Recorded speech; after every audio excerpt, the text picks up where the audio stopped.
దేవుని యొక్క వాక్యాన్ని మనం బైబిల్ స్టడీ చేస్తూ ఉన్నాము. బైబిల్ స్టడీలో కొన్ని విషయాలు నిన్నటి దినాన మనం చూసాం. ఎఫ్ఎస్సీలకు రాసిన పత్రిక ఈ 6 అధ్యాయాల్లో ఉన్న విషయాలు, ఎఫ్ఎస్సీ సంఘం ఎప్పుడు ప్రారంభించబడింది, ఎఫ్ఎస్సీ సంఘంలో ఉన్న ఈ పరిస్థితులు ఏంటి, ఎవరు దానిని స్థాపించారు, ఎవరు పరిచర్య చేశారు అన్న విషయాలు కూడా కొంతవరకు మనం నిన్నటి దినాన్న చూడగలిగాము. ఉదయకాల సమయంలో విల్ కంటిన్యూ ఆర్ స్టడీ.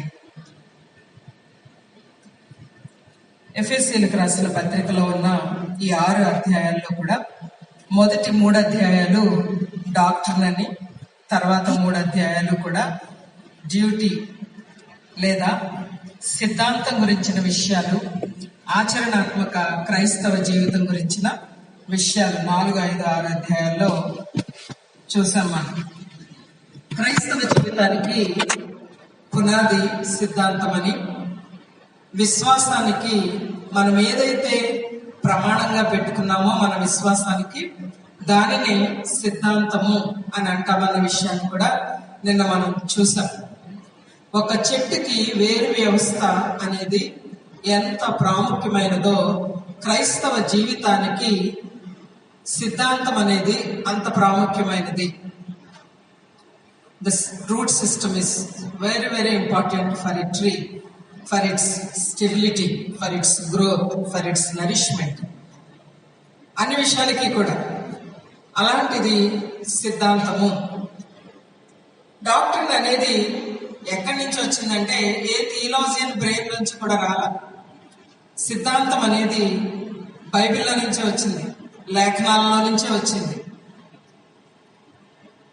ఈ సిద్ధాంతాలు ఎంత ప్రాముఖ్యమైనవి అన్న విషయాన్ని మనం గమనించినప్పుడు, నియమం అనేది తెలియకుంటే నడవడిక అనేది చేత కాదు. There should be principles to practise, to follow. Okay, మనం మన కాన్ఫరెన్స్ కి కొన్ని ప్రిన్సిపల్స్ పెట్టుకున్నాం. కొంత ఆలస్యమైంది, కానీ కొంతవరకు మనం దానిని కొనసాగిస్తా ఉన్నాం. ఎవరెప్పుడు వస్తారో తెలియదు, ఎవరేం మాట్లాడతారో తెలియదు, ఎవరెప్పుడు ఇక్కడికి వచ్చి నిలబడతారో తెలియదు అని అనుకుంటే ఆ కాన్ఫరెన్స్ లాగా ఉండదు. చాలా అవకతవకలు వచ్చేస్తాయి కదా. అలాగే మరి క్రైస్తవ జీవితం కూడా అంతే. నిన్నటి దినం మనం ఎంతవరకు చూసాము అంటే 4వ అధ్యాయం మనం ప్రారంభించుకున్నాం. 4వ అధ్యాయంలో ఉన్న కొన్ని విషయాలు మనం చూసాం. 4, 5, 6 అధ్యాయంలో ఉన్న టోటల్ పిక్చర్ కూడా కొంతవరకు మీకు ఇవ్వగలిగాను. 3వ అధ్యాయం 3వ వచనం, 4వ అధ్యాయం 3వ వచనం మరొకసారి చదువుకుందాం. మీలో ఎవరైనా మైక్ దగ్గర పెట్టుకుని ఉన్నారా?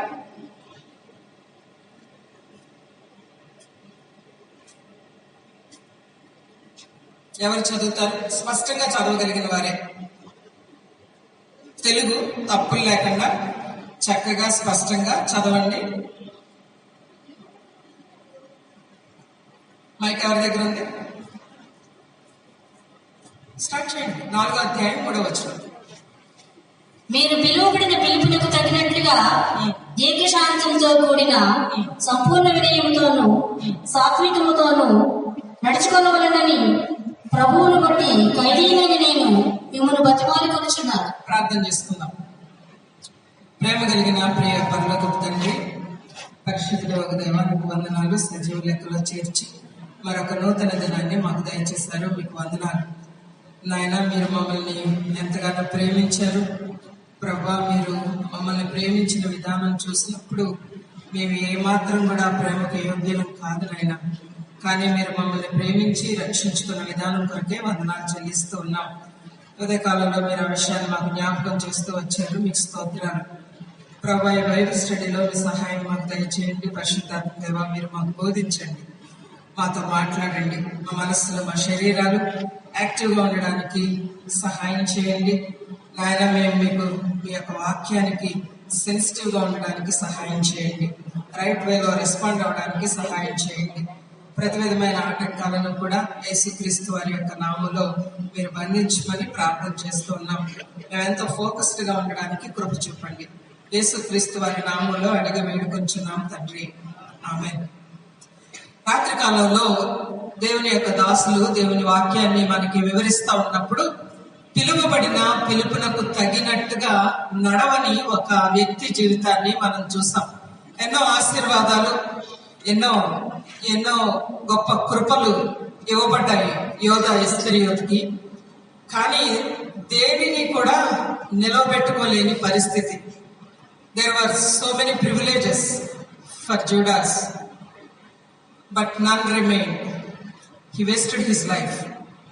జీవితం వృధా అయిపోయిన పరిస్థితి కనిపిస్తా ఉంది. ప్రభు వారిని చూచి, ప్రభు వారితో జీవించి, ప్రభు వారితో కలిసి పరిచర్య చేసి 3 విషయాలు అన్న మాట్లాడుతూ చెప్తా వచ్చారు. He was ordained, he was chosen, he was commission.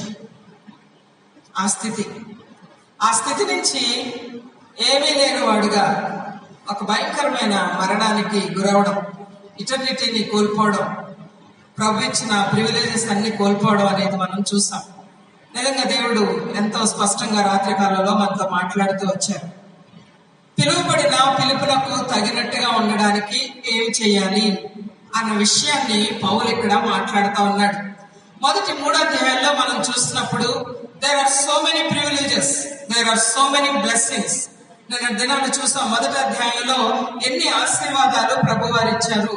2వ అధ్యాయంలో కూడా చూసాం. నిరీక్షణ లేని వారు, దేవుడు లేని వారు, ధర్మశాస్త్రం లేని వారు, నిరీక్షణ లేని వారు, ఇలా ఉన్న ఈ ప్రజలను దేవుడు ఒక కుటుంబంగా చేశారు. 2వ అధ్యాయంలో 19వ వచనం 20వ వచనం చదవండి. కాబట్టి మీరు ఇక మీదట పరజనులను పరదేశులను ఎండక పరిశుద్ధులతో ఏక పట్టణస్థులను దేవుని ఇంటి వారనే ఉన్నారు. దేవుని ఇంటి వారు, ఏక పట్టణస్థులు అనే పదం అక్కడ మనం చూస్తా ఉన్నాం. 21వ వచనం, ప్రతి కట్టడమును ఆయనలో చక్కగా అమర్చబడి ప్రభునందు పరిశుద్ధమైన దేవాలయం ఒకటకు వృద్ధి పొందుచున్నది. You are the temple of God, you are the temple of God, you are the house of God. దేవుని ఇంటి వారట ఎవరు? యూదులు, అన్ని జనులు కూడా. దేవాలయంగా వారు కట్టబడతా ఉన్నారు. దేవుని యొక్క నివాస స్థలంగా వారు కట్టబడతా ఉన్నారు. ఈ విషయాన్ని చూస్తా ఉన్నాం. 3వ అధ్యాయంలో నిన్న దినాన మనం చూస్తాం. 14వ వచనంలో, ఏ తండ్రిని బట్టి కుటుంబం అని పిలువబడుచున్నదో, you became one family, no differences. వ్యత్యాసాలు లేవు, భేదాలు లేవు, సమానత్వం కనిపిస్తా ఉన్నది. అన్య జనులు యూదులు కూడా సమానమే. ప్రభు అయిన యేసుక్రీస్తు వారి యొక్క రక్తం ద్వారా ఆ సమానత్వంలోనికి మీరు వచ్చారు అన్న విషయాన్ని మనం చూస్తా ఉన్నాం. ఇన్ని ప్రివిలేజెస్ దేవుడు మనకిచ్చిన తర్వాత, ఇన్ని రైట్స్ దేవుడు మనకిచ్చిన తర్వాత, హక్కులు ఉన్నాయి, ఆధిక్యతలు ఉన్నాయి, ఆశీర్వాదాలు ఉన్నాయి. పిలుపు చాలా ఉన్నతమైనది, పిలుపు పరలోక సంబంధమైనది, పిలుపు పరిశుద్ధమైనది. ఇలాంటి పిలుపుని కలిగిన నేను, దేవుడు మనల్ని ఎక్కడ ఉంచాడు ఒక విశ్వాసిని అని చూస్తే, there is a high calling, ఉన్నతమైన పిలుపు. ఎక్కడున్నారు మీరు అంటే 2వ అధ్యాయంలో అంటాడు, క్రీస్తుతో పాటు ఆయన మనల్ని కూర్చుండబెట్టాడట. 7వ వచనం, క్రీస్తు యేసునందు మనల్ని ఆయనతో కూడా లేపి పరలోకమందు ఆయనతో కూడా కూర్చుండబెట్టను. స్టేటస్ మారిపోయింది ఇక్కడ. ఒకప్పుడు స్థితి ఏమిటి అని చూస్తే చచ్చిన స్థితి. మరి ఇప్పుడు ఎక్కడున్నారు అంటే నిన్న దినాన్ని మనం చెప్తా ఉన్నారు. దేవుని దాస మాట్లాడుతూ అన్నారు, ఒక సీఎం పక్కన కూర్చుంటే మనకు చాలా ఆధిక్యతగా ఫీల్ అయిపోతాం, చాలా గ్రేట్ గా ఫీల్ అవుతా ఉంటాం. లేకపోతే మరొక ఆయా ప్లేసెస్ ని బట్టి, లేదా పర్సన్స్ ని బట్టి, ఆ స్థలాలను బట్టి we consider ourselves we are so privileged. ఇక్కడ చూస్తే ఎవరితో కూర్చున్నారు మీరు అంటే, భౌతికంగా ఇక్కడ ఉన్నప్పటికీ కూడా మన యొక్క ఆత్మీయ స్థితి ఏంటంటే, యేసు ప్రభు వారితో పాటుగా పరలోకంలో ఆయన మనలను కూర్చుండబెట్టాడు. ఇది మన status, high and lofty status, చాలా గొప్పది. మరి ఇక్కడ ఇంత హై స్టేటస్ లో ఉన్న నేను ఎలా ప్రవర్తించాలి అన్న విషయాన్ని ఇక్కడ మాట్లాడుతూ అంటాడు. 3వ వచనం 4వ అధ్యాయం. మీరు పిలువబడిన పిలుపునకు తగినట్లుగా దీర్ఘ శాంతముతో, సంపూర్ణ వినయముతో, సాత్వికముతో. చక్కని థీమ్ సాంగ్ మరి ఎవరు రాస్తారో బ్రదర్ గాని సిస్టర్ గాని, ఐ వాంట్ అప్రిషియేట్. చాలా చక్కగా రాస్తారు థీమ్ సాంగ్.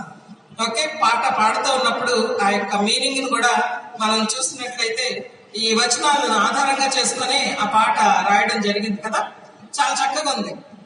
ఇంత ఉన్నతమైన పిలుపుని కలిగిన మనము ఎలా ప్రవర్తించాలి అంటే సాత్వికంతో అంటున్నాడు. తెలుగులో ఆ క్రమం కొంచెం ఉల్టా ఉన్నట్టు కనిపిస్తా ఉంది, కానీ ఇట్స్ రూట్ లాంగ్వేజ్ లో సాత్వికం అనేది ఫస్ట్ వస్తుంది.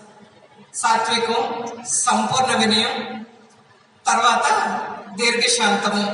ఓకే, ఇట్లా ఉంటది అనమాట. ఈవెన్ ఇంగ్లీష్ బైబిల్లో కూడా మీక్నెస్ అనేది మొట్టమొదటిగా మనం చూస్తూ ఉంటాం. నాకు చాలా హై కాలింగ్ ఉంది కాబట్టి నేను చాలా హుందాగా ఉండడం వేరు, గర్వంగా ఉండడం వేరు. నేను ఎంతో గర్వంగా ఉండాల్సిన అవసరం లేదు. న్యాచురల్ గా మనం ఎలా ఉంటామంటే గర్వంగా ఉంటాం. న్యాచురల్ గా హ్యూమన్ బీయింగ్స్ అంటే మన నేచర్ అన్నమాట. మన పాప స్వభావం ఉంది కదా, అది ఒరిజినల్ గా మనం ఎలా ఉంటామంటే తగ్గించుకోవడం మనకు పెద్దగా అలవాటు ఉంటుంది. ఒరిజినల్ గా కొంత అహంకారం ఉంటుంది అనమాట. ఇవన్నీ ఉంటాయి. పౌలు అంటున్నాడు ఇవన్నీ ఉంటాయి జనరల్ గా. పిలుపు చాలా ఉన్నతమైనది కాబట్టి, క్రీస్తు ప్రభు వారితో కూర్చుని ఉన్నావు కాబట్టి ఎలా ఉండాలంటే సాత్వికంగా ఉండాలి. మీక్నెస్. మత్తయి సువార్త 11వ అధ్యాయంలో 28వ వచనంలో ప్రభువారు అంటారు, ప్రయాసపడి భారం మోసుకొని చిన్న సమస్త జనులారా నా యొద్దకు రండి. తర్వాత కంటత వాక్యాలే కదా అవి, చెప్పండి. నేను దేవుని కుమారుడను, ఎవరినాడైనా సాత్వికుడను, దీన మనస్సు కలవాడను. ప్రభువారు యెరూషలేములో జయప్రవేశం చేస్తామన్న విషయాన్ని జకరియా గ్రంథంలో జకరియా రాస్తాడు. నీ ప్రభువు సాత్వికుడై గాడిదను గాడిద పిల్లను ఎక్కి ఆయన ఎక్కడ ప్రవేశిస్తా ఉన్నాడు? సియోనులో ప్రవేశిస్తా ఉన్నాడు. My Lord is so gentle, he is so meek. ఆయన సాత్వికుడు. మనకి ఉన్నతమైన పిలుపునిచ్చిన మన ప్రభువు సాత్వికుడు. So you ought to walk like that. ఎలాగ నడుచుకోవాలి? పిలుపుకి తగినట్టుగా నడుచుకోవడం అంటే ఏంటి? సాత్వికంతో నడుచుకుందాము. మోషే గురించి మాట్లాడుతూ అంటాడు, మోషే నా ఇల్లంతట్లో నమ్మకమైన వాడు, భూమి మీద ఉన్న వారందరిలో ఎక్కడ? భూమి మీద ఉన్న వారందరిలో సాత్వికుడట. నిర్గమాకాండం 2వ అధ్యాయంలో ఇదే మోషేని చూస్తే, ఒక ఐగుప్తీయుడు హెబ్రీయుని కొడతా ఉంటే ఈయన అప్పుడే బయటకు వచ్చాడు. వాళ్ళ అమ్మ చెప్పుంటది యాకోబెతు, ఆయనకు తెలుసుకున్న విషయాలు. నేను హెబ్రీయుడిని, నేను లీడర్ని, ఇలాంటి విషయాలు తనకు తెలుస్తాయి. Out of his own way ఏం చేశాడు? ఐగుప్తీయుడిని కొట్టాడు. ఎంత కొట్టాడంటే చచ్చిపోయిందని కొట్టాడు, చంపేశాడు, కప్పిపెట్టాడు. కప్పిపెట్టిన తర్వాత నెక్స్ట్ డే ఇంకొకళ్ళు కొట్లాడుకుంటున్నారు. వాళ్ళిద్దరు హెబ్రీయులే. వాళ్ళ దగ్గరికి వెళ్ళాడు. నిన్ను చేసినట్టు మాకు చేస్తావా అన్నారు. వాళ్ళు కొంచెం తిరగబడే ప్రజలు కదా హెబ్రీయులు, మెడవంచిన జనాంగం. ఇశ్రాయేలుకు ఉన్న టైటిల్స్ చాలా డిఫరెంట్ గా ఉంటాయి. వాళ్ళు ఎన్నుకోబడ్డారు, వాళ్ళు చోజన్ రేస్, ఇవన్నీ ఉంటాయి. కొన్ని డిఫరెంట్ టైటిల్స్ కూడా ఉంటాయి వీళ్ళకి. అంటే ఇజ్రాయేలీలు అంటే మనం అందరినీ రిప్రజెంట్ చేస్తారు. వాళ్ళు మెడవంచిన జనాంగం, స్టిఫ్ నెక్డ్ పీపుల్ అనమాట. ఏంటి నిన్ను చేసినట్టు ఏమన్నా చేస్తావా మాకు అన్నారు. వాళ్ళు భయపడి పారిపోయి అని ఉంటది. ఆ 2వ అధ్యాయంలో 40 సంవత్సరాల స్టోరీని రాస్తాడు, మోషే రాశాడు. 3వ అధ్యాయం వచ్చేసరికి ప్రభువారు పిలుస్తారు. పిలిస్తే now the Moses was different, entirely different. నేను అంటాడు, నేను రాలేను, నేను చేయలేను, నేను వెళ్ళలేను. వెళ్తాడు. ఇశ్రాయేలీలు బయటకు తీసుకొస్తాడు. చాలా సార్లు ఇశ్రాయేలీలు తిరగబడతారు. మాకు నీళ్లు లేవు, మమ్మల్ని ఇక్కడికి ఎందుకు తీసుకొచ్చావు? రాళ్లతో కొట్టడానికి సమాజం అంతా కూడా రాళ్లు పైకెత్తితే అహరోను మోషేలు సమాజం ముందు సాష్టాంగపడ్డారట. అదే leadership qualities exodus 2nd chapter లో చూస్తే మోషే తన చేతి కర్రను తెగుళ్ళు వచ్చి అన్ని అద్భుతాలు చేసిన కర్ర తన చేతిలో ఉంది. చాలా వేరే విధంగా వాడేవాడు అనమాట. దేవుడు సహించలేక దేవుడు అంటాడు, నేను మీతో రాను.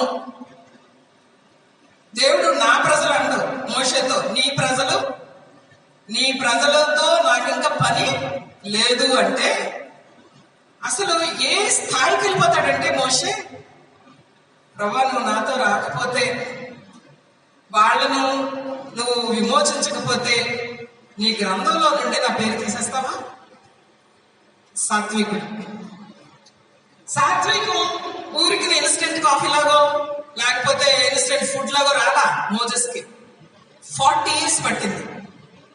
40 years మిద్యాన అరణ్యంలో వచ్చింది, గొర్రెలను మేపేటప్పుడు వచ్చింది. లైఫ్ యొక్క ఆ రియాలిటీని మోజెస్ చూస్తా ఉన్నప్పుడు సాత్వికం అలవాటు చేసుకున్నాడు, అలవర్చుకున్నాడు, ధరించుకున్నాడు. Put on that new cloth అన్న విషయాన్ని కూడా మాట్లాడతాడు 4వ అధ్యాయంలోనే. రోమాపత్రిక 6వ అధ్యాయంలో కూడా అంటాడు, ప్రాచీన స్వభావమును విడిచిపెట్టి, నా ఒరిజినల్ నేచర్ ఏంటంటే ఐ ఫీల్ ప్రౌడ్, నేను చాలా గర్వంగా అహంకారంగా నా అంతటా లేరు అన్నట్టుగా ప్రవర్తిస్తాను, మాట్లాడతాను, బైబిల్ స్టడీ తీసుకుంటాను. కానీ ఎలా ఉండాలి? నా పిలుపు ఏంటి? తగినట్టుగా నేను బ్రతకడం అంటే ఎలా బ్రతకాలి? సాత్వికం. ప్రభువారు చాలా సార్లు ఆ హ్యూమన్ నీడ్ కి ప్రభువారు అటెండ్ అయిన విధానం చూస్తే, ఆయన చాలా సార్లు బిజీగా వెళ్తా ఉన్న సమయంలో రక్తస్రావ రోగం వచ్చి ఆయన వెనక నుంచి ముట్టుకుంటది. ప్రభువారు అంటారు, నన్ను ఎవరు ముట్టుకున్నారు అంటే శిష్యులు చాలా అన్నెసరీ సజెషన్స్ ఇస్తుంటారు. నీ మీద చాలా మంది పడుతున్నారు, ఏంటి అలా మాట్లాడతావు? ఆయన చుట్టూ కలలు చూచి అని ఉంటది. He won't respond to them. Many times he won't respond to them. ఎరుకో మార్గాన్ని వెళ్తా ఉన్నప్పుడు ఒక గుడ్డివాడు దావీదు కుమారుడా కరుణించని కేకలు వేస్తూ ఉంటే కన్వెన్షన్ టైం అయిపోయిందని వచ్చేలా హీ స్టాప్స్. ఆగాడు. ఆ హ్యూమన్ నీడ్ని ఆయన మీట్ అయ్యాడు. నీకు ఇష్టమైతే నన్ను బాగు చేస్తావా? ఎవరిష్టపట్లా, ఎప్పుడో గుహల్లో పెట్టేశారు నన్ను. భార్య పిల్లలు అందరూ కుష్ఠరోగం వచ్చిందని నన్ను బయటకు పంపిస్తారు. నేను అక్కడెక్కడో ఉంటున్నాను. Do you like me? If you are willing, నీకు ఇష్టమైతే, నాకు ఇష్టమే. ఎంత బాగుంటాయో ప్రభు మాటలు, నాకు ఇష్టమే, శుద్ధుడవు కమ్మని చెప్పాడు. The same lord gets angry in the temple. Meekness ఉంది కదండి, మీక్నెస్ ఉంది కాబట్టి ఆయన కోపం రాలేదు అని అనుకోవద్దు. Okay, there is a righteous anger. నీతి కలిగిన కోపం, దేవుని నీతి, అది దేవుని నీతిని బట్టి వచ్చే కోపం. ఆ కోపంతో దేవుని యొక్క మందిరంలో జరగవలసిన క్రియలు సరిగ్గా జరగలేనప్పుడు ఆయన కోపించాడు. ప్రభు ఎలా ఉండాలి? సాత్వికంతో నడవడం అంటే ఏంటి? మాకు అర్థమయ్యేలా చేయండి. నిజానికి మాకు చేత కాదు, మాకు అలా ఉండడం అర్థం కాదు. మేము ఊరికే ఏదో కొంత విడిచిపడతా ఉంటాం, ఏదో గొప్పవాళ్ళం అనుకుంటాం, ఏదో అధికులు అనుకుంటా ఉంటాం, ఏదో కొంత జ్ఞానం ఉంది. ఆ జ్ఞానం యాక్చువల్గా జ్ఞానమే కాదు. ప్రభు నేర్పిస్తాడు. మోషేకి నేర్పించినట్టుగా ప్రభువు నేర్పిస్తాడు. నేర్చుకోవలసిన అవసరత ఉన్నది. ఎలా నేర్పిస్తాడు? What is the secret for all these qualities to have అన్నది 3వ అధ్యాయంలో అంటాడు. 3వ అధ్యాయం 15వ వచనం. నిన్న ఎవరు చదివారు? చాలా చక్కగా వెంటనే అందుకొని చదివారు. ఈవేళ ఎవరి దగ్గర ఉందో మైక్ చదవట్లేదు, దయచేసి చదవండి. That I need that help please. మీరు అంతరంగ పురుషుని యందు శక్తి కలిగి ఆయన ఆత్మ వలన బలపరచబడినట్లుగా. You need to be strengthened in your inner man, not outward appearance, not outward strength, not outward gifts and talents and the qualities.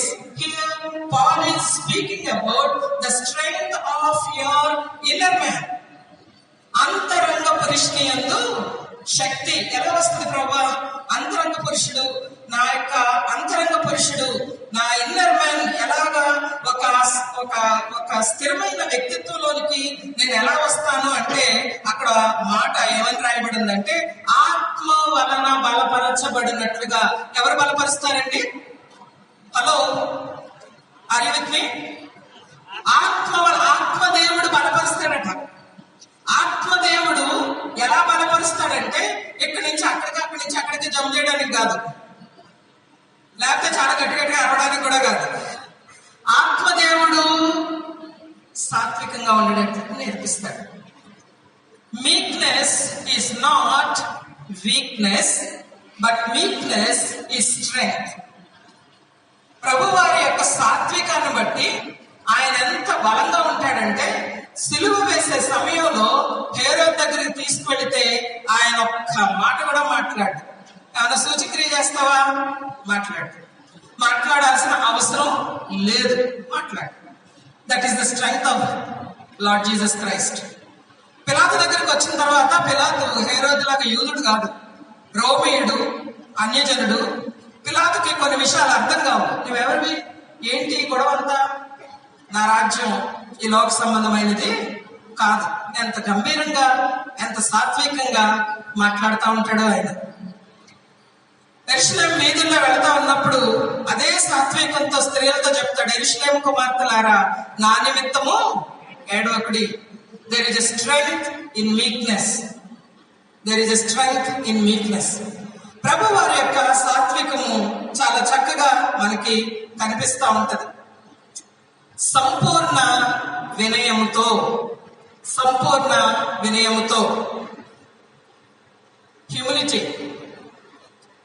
Humility, తగ్గింపు, ఇవన్నీ ఫస్ట్ నుంచి వింటా ఉన్న విషయాలే. హ్యూమిలిటీతో వచ్చిన తంట ఏంటంటే, ఒక థియోలాజియన్ పేరు నాకు గుర్తులేదు, ఏమంటాడంటే, statement goes like this: when you think that you are humble and that's not there. When you think that you are humble, that is not there. నువ్వు ఎప్పుడైతే నాకు చాలా తగ్గింపు అని అనుకుంటావో, తగ్గింపు అనేది అదృశ్యం అవుతుంది. It's not there. మరి ఎలా ఉండాలి? It's attitude, it's not action. Deeds కావాలి, యాటిట్యూడ్ అండి. బాప్తిస్మిచ్చి యోహాన్ అంటాడు మత్తయి సువార్త 3వ అధ్యాయంలో, నా వెనుక వచ్చేవాడు నాకంటే గొప్పవాడు అని ఏమంటాడు? ఆయన చెప్పుల వారును విప్పుటకు నేను యోగ్యుడను కాదు. మొదటి శతాబ్దంలో, నూతన నిబంధన దినాలలో, ఒక స్లేవ్, ఇంటిలో ఉండే బానిస, ఇంటి యజమానుడు లేదా ఇంటికి అతిథులు వచ్చినప్పుడు బానిస ఇంట్లో నుంచి బేషన్తో వెళ్ళి జగ్గు నిండా నీళ్లు తీసుకొని ఫస్ట్ షూ లేస్ విప్పి, ఆ తర్వాత చేతుల్లోకి ఆ పాదాలు తీసుకొని, మట్టి రోడ్లు కదా, చాలా నడిచి వచ్చేవారు లేదా గాడిదల మీద ఎక్కువ వచ్చేవాడు. వాళ్ళకి వెహికల్స్ లేవు కదా, చాలా నీట్ గా ఉండే పరిస్థితులు ఏమీ లేవు. కడిగేవారు అన్నమాట. కడిగి అప్పుడు లోపలికి తీసుకొని వెళ్ళేవారు. మీరు తగ్గించుకొని ఉండాలి, మీరు ఇలా ఉండాలి, అలా ఉండాలని బాప్తిస్మిచ్చి యోహానికి ఎవరు టీచ్ చేయలేదు. That is his attitude. ఆయన వెనక వచ్చేవాడు ఎంత ప్రముఖుడో, ఎంత గొప్పవాడో అర్థమైతే, నేను ఎంత తక్కువ వ్యక్తినో నాకు కూడా అర్థమవుతుంది. ఆ విషయాన్ని బాప్తిస్మిచ్చి యోహానులో మనం చూస్తాం. ఆయన చెప్పుల వారు విప్పడానికి నేను యోగ్యుడను కాదు అన్న మాట అక్కడ మాట్లాడుతూ ఉన్నాడు. సంపూర్ణ వినయము, దట్స్ కంప్లీట్ హ్యూమిలిటీ, కంప్లీట్. వేదనలో ఉన్న మరియకు ఈ విషయం చాలా స్పష్టంగా తెలుసు. She appears 3 times in scriptures. Whenever she appears, in each occasion, she was at the feet of Jesus. There is no other place. 3 సందర్భాలలో బేతనీలో ఉన్న మరియ, మార్తా యొక్క సహోదరి, మనకి సువార్తలో 3 సందర్భాల్లో కనిపిస్తుంది. 3 సందర్భాలలో కూడా ఎక్కడుంది ఆమె అంటే ప్రభు యొక్క పాదాల దగ్గర. లూకా సువార్త 10వ అధ్యాయం 38 నుంచి 42వ వచనం వరకు, యోహాను సువార్త 11వ అధ్యాయంలో తన సహోదరుడైన లాజరు మృతి చెందినప్పుడు, యోహాను సువార్త 12వ అధ్యాయము, మార్కు సువార్త 14వ అధ్యాయంలో కూడా సేమ్ ఇన్సిడెంట్ రాయబడింది. లూకా సువార్త 26లో కూడా సేమ్ ఇన్సిడెంట్ రాయబడింది. In each occasion she was at the feet of Jesus. Feet of Jesus అంటే యేసు ప్రభు యొక్క పాదాల దగ్గర మరియ కూర్చున్నదంటే there is a submission, and she knows that she has satisfaction at the feet of Jesus, and she has an attitude of surrender. ఆమె పాదాల దగ్గర కూర్చొని ప్రభు మాట్లాడుతూ ఉంటే ప్రభువుకి సబ్మిట్ చేసుకుంటూ ఉండేది, ప్రభువుకి తాను లోపరుచుకునేది. ప్రభు మీరే ప్రాధాన్యత, మీరే నాకు అవసరం. ప్రభు క్రైసిస్ వచ్చింది, మరణం ఇంటి తలుపుని తట్టింది, ప్రియమైన తమ్ముడు చనిపోయాడు, పాదాల దగ్గరకు వచ్చి ఏడ్చింది. నాకు బైబిల్ చదవాలనిపించట్లేదండి మా అబ్బాయికి ఫీవర్ వచ్చినప్పటి నుంచి. ఇదేం భక్తి? నాకు 10th లో ఒక సబ్జెక్ట్ ఉండిపోయినప్పటి నుంచి చర్చ్ మానేశాను. అరే ప్రభు కొలిస్తే ఎక్కడికి వెళ్ళిపోతావు? నువ్వు కోరుకున్నదన్నీ గ్రాంట్ చేయడానికి ఆయన ఏమన్నా సిఎంఆర్ షాపింగ్ మాలా? ఆయా సందర్భాల్లో ఆఫర్స్ ఇవ్వడానికి ఆయన ప్రభు కదా, ఆయన పాదాల దగ్గర కూర్చోవాలిగా, సరెండర్ అవ్వాలి కదా, సబ్మిట్ చేసుకోవాలి కదా. Do you know that there is a satisfaction? అంటే షీ హ్యాస్, అంటే ఆమెకు ఎంతో ఎనేబుల్మెంట్ అనమాట. అంటే she received so much of enrichment and enablement when she sit at the feet of Jesus. అందుకనే మరణం వచ్చినప్పుడు కూడా ప్రభా మళ్ళీ నీ పాదాల దగ్గరికే, అనారోగ్యం వస్తే కూడా ప్రభా నీ పాదాల దగ్గరికే, తిరిగి తమ్ముడిని పొందినప్పుడు కూడా ప్రభా ఇదిగో అచ్చ జటమాంసి అత్తరు తీసుకొచ్చి ప్రభు పాదాల దగ్గరికే. ఈ యూద ఇస్కరియోతు రాత్రికాలంలో జనాన్ని చూపిస్తా ఉన్నారు. ఏమన్నాడు? ఇంత వృధా ఎందుకు? ఆయనకి అది వేస్ట్ లా కనిపించింది. Actually he wasted his life. ఇవేం వేస్ట్ చేయలేదు. What ever you spend on Jesus, it will never be waste. అది జీవితమైనా, అది శక్తి అయినా, అది మరి తలాంతులైనా, ప్రభు ఇచ్చిన కృపావరాలైనా, మరి ఏదైనా సరే ప్రభు కొరకు మనము ఏది చేసినా కూడా అది ఎప్పటికీ వృధా కాదు. ఇక్కడ మనం గమనిస్తే సంపూర్ణ వినయం అన్ని పరిస్థితుల్లో, జీవితంలో ఎదురైన హెచ్చుతగ్గులన్నింటిలో, కష్ట సుఖాలన్నింటిలో కూడా చక్కగా ప్రభు పాదాలు, సంపూర్ణ వినయం, పిలుపునకు తగినట్టుగా నడుచుకోవడం, సంపూర్ణ వినయం. బాప్తిస్మిచ్చి యోహానులోను మరియలోను మనం చూస్తాం. మరొక మాట రాయబడి ఉంది, దీర్ఘ శాంతము. దీర్ఘ శాంతము ఏంటి? దీర్ఘ శాంతము అన్న విషయాన్ని మనం చూస్తే మ్యాక్రోథూమియా అనే ఒక గ్రీక్ వర్డ్ ఉపయోగించబడింది. ఈ మాట ఎందుకు చెప్తున్నానంటే, అంటే గ్రీక్ వచ్చు, మేమేదో చదువుకున్నామని చెప్పడానికి కాదు, కానీ ఈ గ్రీక్ లో ఉన్న ఒక రిచ్నెస్ ఏంటంటే ఒకే పదం ఉంటది. మనకి ఇంగ్లీష్ లో కానీ తెలుగులో కానీ కొన్నిసార్లు ఒక పదానికి లిమిట్ అయిపోతాం. అది లింగ్విస్టిక్ లిమిటేషన్స్ కొన్ని ఉంటాయి అన్నమాట, లాంగ్వేజ్ లిమిటేషన్స్. ఇక్కడ మనం చూస్తే మ్యాక్రోథూమియా అనే పదానికి, అంటే దీర్ఘశాంతం అనే పదానికి కొన్ని డిఫరెంట్ మీనింగ్స్ ఉన్నాయి ఇంగ్లీష్ లో. ఒక మీనింగ్ ఏంటంటే ఇట్స్ లాంగ్ టెంపర్డ్ అంట. మనం షార్ట్ టెంపర్మెంట్ అంటాం కదా, వెరీ షార్ట్ టెంపర్డ్ అండి అందుకని ఆయనకి త్వరగా కోపం వస్తుంది, లేకపోతే అక్కకి త్వరగా కోపం వస్తుంది. షార్ట్ టెంపర్డ్ అంటాం కదా. దీర్ఘశాంతం ఏంటంటే ఇంగ్లీష్ లో లాంగ్ సఫరింగ్ అంటాము, లాంగ్ టెంపర్డ్ కూడా. ఇంకొక మీనింగ్ ఏంటంటే డోంట్ బ్లో అప్ అంటే ఒక్కసారి బర్స్ట్ అయిపోవడం, అరిచేయడం, ఆకలేయడం, ఓకే, అనాయింగ్ గా, లేకపోతే ఎల్లింగ్ అట్ అదర్స్, కేకలు వేయడం, అది కనిపించదు అనమాట. And you don't lose it. Whatever may be the circumstances, you don't lose the privileges, the rights or your temperament. ఏది కూడా కోల్పోకుండా స్థిరంగా ఉండడం. చుట్టూ నెగటివ్ సర్కమ్స్టాన్సెస్ ఉన్నప్పుడు చాలా స్టేబుల్ గా ఉండడం, ఇది దీర్ఘశాంతం అంట. చాలా కష్టం కదా, చెప్పడానికి నాకు కష్టం అనిపిస్తుంది. ఎందుకంటే ఏమని చెప్తా ఉంటారు, అంకుల్కి అమ్మ బీపీ వచ్చేసి అసలు అరిచేశారమ్మా, అయ్యో ఆంటీకి బీపీ వచ్చేసింది, లేకపోతే మా తక్కకి చాలా బీపీ వచ్చేసి ఏం చేసింది, she is under the control of BP or under the control of God the Holy Spirit. ఎవరి కంట్రోల్లో ఉన్నాం? ఆత్మదేవుని స్వాధీనంలో ఉన్నామా? కొన్ని వంటలు అనమాట మనకు భలే దొరికి, కొన్ని ఎక్స్క్యూజెస్ కదా. అప్పుడు నాకు చాలా తట్టుకోలేకపోయానండి, బీపీ వచ్చిందండి. మరి మనకే అన్ని జనులకి ఏం తేడా అండి? పిలువబడిన పిలుపునకు తగినట్టుగా ఉండాలంటే ఎలా ఉంటామండి? చుట్టూ నెగిటివ్ సర్కమ్స్టాన్సెస్ ఉన్నాయి కాబట్టి కొంత తట్టుకోగలిగిన కృపను ప్రభు దగ్గర నుంచి పొందగలగాలి. ఇది దీర్ఘశాంతము. అబ్రహాం గురించి హెబ్రీ పత్రిక 11వ అధ్యాయంలో 6వ వచనంలో చూస్తాం. He patiently endured. 75 సంవత్సరాలకు దేవుడు ఒక వాగ్దానం ఇస్తే 100వ ఏట నెరవేరిందట.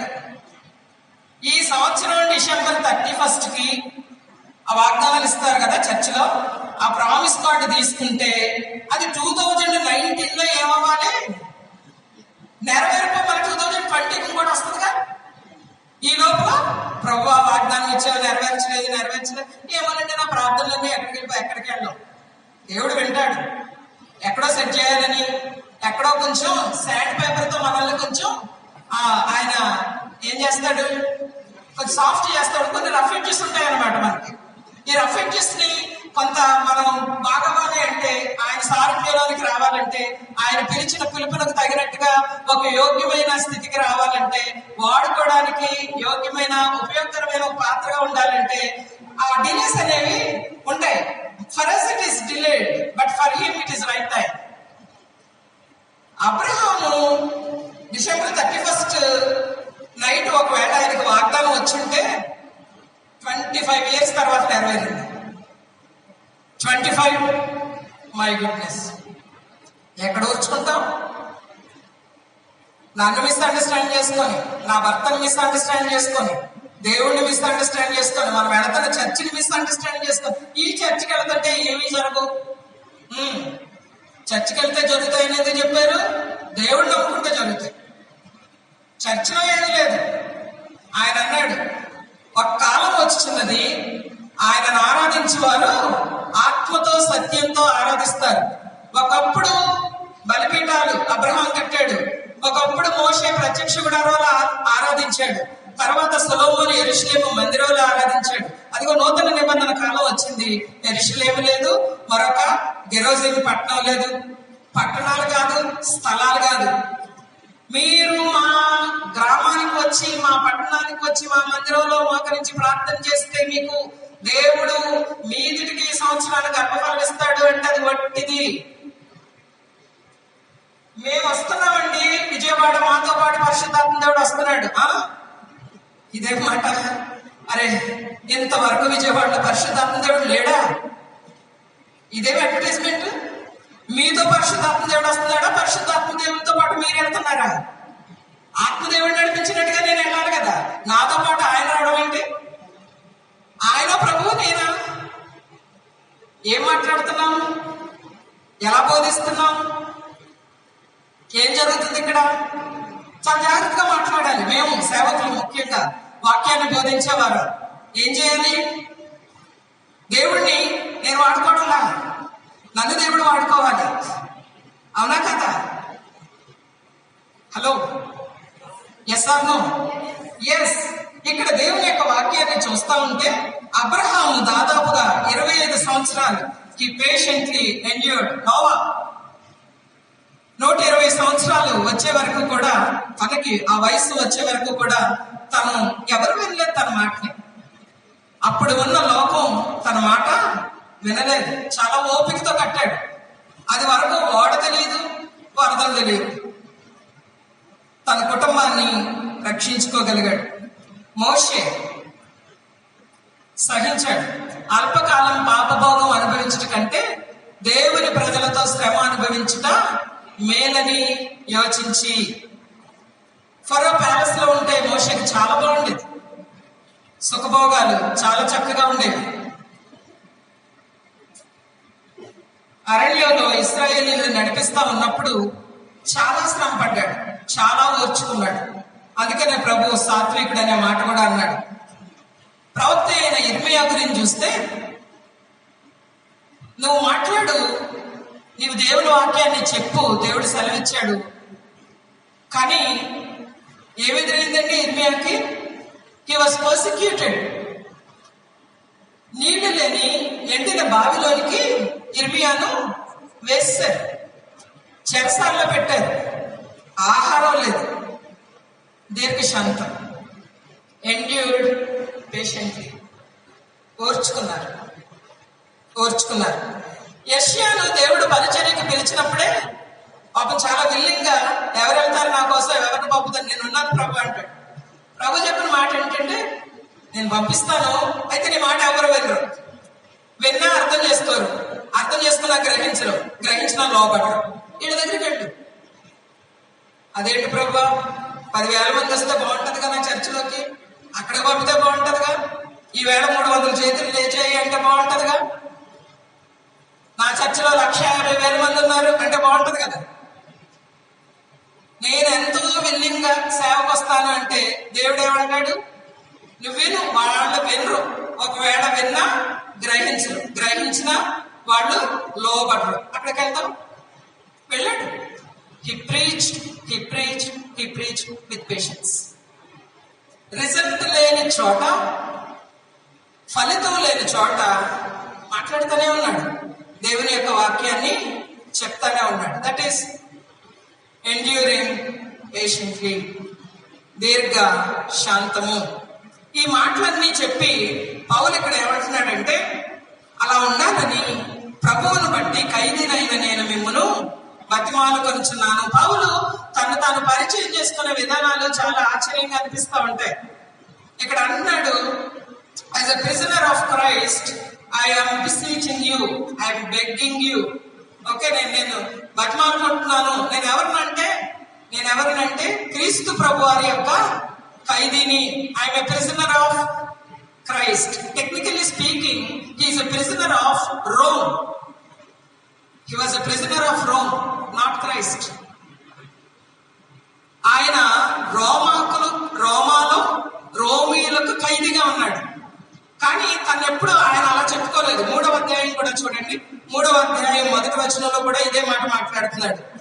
ఈ హేతువు చేత అన్యజనులైన మీ నిమిత్తము క్రీస్తు యేసు యొక్క ఖైదీనైన పౌలును నేను ప్రార్థించుచున్నాను. క్రీస్తు యేసు యొక్క ఖైదీనైన నేను, ఇక్కడ ఏమంటున్నాడంటే, ప్రభువును బట్టి ఖైదీనైనా నేను, I'm a prisoner of the lord, I'm a prisoner of lord Jesus Christ. ఈ మాటలు వాడుతా ఉన్నాడు. జీవితంలో ఏది జరిగినా కూడా పౌలు ఆ యొక్క జీవితాన్ని, ఆ సర్కమ్స్టాన్సెస్ ని ఎలా చూడడం నేర్చుకున్నాడంటే, క్రీస్తు నుండి చూడడం నేర్చుకున్నాడు.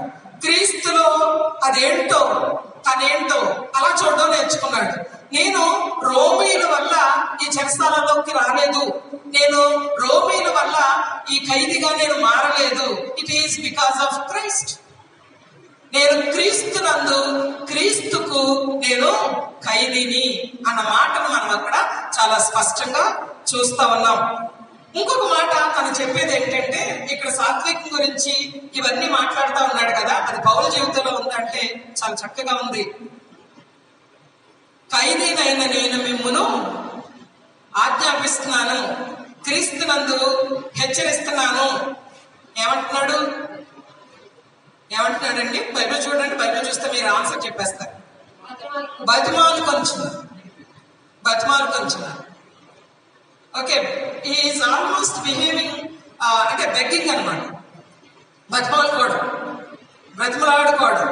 అగ్రప్రాస్తో అంటాడు అనమాట, నేను మిమ్మల్ని సహనంతో వినాలని, తాళమితో మీరు వినాలని వేడుకుంటున్నాను అంటాడు. ఈ బ్రతిమలాడుకోవడం అనే మాట, వేడుకుంటున్నాను అనే మాట చాలా సార్లు కనిపిస్తుంది. ఫిలెమోనుతో అంటాడు, నేను నీకు ఆజ్ఞాపించాలి, కానీ ఒక రకంగా చూస్తే మనకున్న రిలేషన్షిప్ ని బట్టి చూస్తే అలా ఆజ్ఞాపించవచ్చు, కానీ ఒనేసిము విషయంలో కానీ నేను నిన్ను బతిమాలుకుంటున్నాను, ఒనేసిముని చేర్చుకోవా ప్లీజ్, మళ్ళా చేర్చుకో, అతను నీకు నష్టం చేశాడులే, చేర్చుకుంటావా? బతిమాలుకోవడం. He's a beggar for his passion for the Lord Jesus Christ. ఎంత హ్యూమిలిటీ అండి పౌలుకి. ఆ బ్రతిమల ఆ లాంగ్వేజ్ లో, ఆ టర్మినాలజీలో తెలుస్తుంది అనమాట. వ్యాన్ వైస్ మీ బుక్ నేను చదువుతా ఉన్నప్పుడు కొన్ని బుక్స్ నేను రిఫర్ చేస్తాను, అందుకనే ఈ బైబిల్ స్టడీ కొంత తీసుకోగలుగుతున్నాను. ఇదంతా నా జ్ఞానం అనుకున్నారు కాదు. Okay, John MacArthur study Bible ఒకటి, కామెంట్రీస్, వ్యాన్ వైస్ పెన్, మీరు కూడా చదువుతూ ఉండండి. చాలా చక్కని దేర్ ఈస్ ఫర్ దెమ్ అంటే దేవుడు ఆత్మీయ వరాలను ఆ దైవజనులకు అనుగ్రహించారనమాట. వర్డ్ విజ్డమ్ అంటాం. ఓకే, అది చాలా ఎక్కువగా ఉన్న వ్యక్తులు వాడు. ఏడబ్ల్యూ టోజర్ అని, వాచ్మెన్ అని, ఇలాంటి దైవజనులు రాసిన పుస్తకాలు కొన్ని తెలుగులో కూడా ట్రాన్స్లేట్ చేయబడి ఉన్నాయి. చదువుతా ఉండడం మంచిది. ఒక రకరకాల ప్రైడ్ గురించి వాళ్ళు వివరిస్తూ ఉంటారు. అంటే ఈ సాత్వికం అయితే సంపూర్ణ వినయము, దీర్ఘ శాంతానికి వ్యతిరేకంగా ఉన్న కొన్ని ఉన్నాయి. అవి ఏంటంటే సామెతల గ్రంథం 16వ అధ్యాయం 5వ వచనం చదవండి. సామెతల గ్రంథం 16వ అధ్యాయం 5వ వచనం.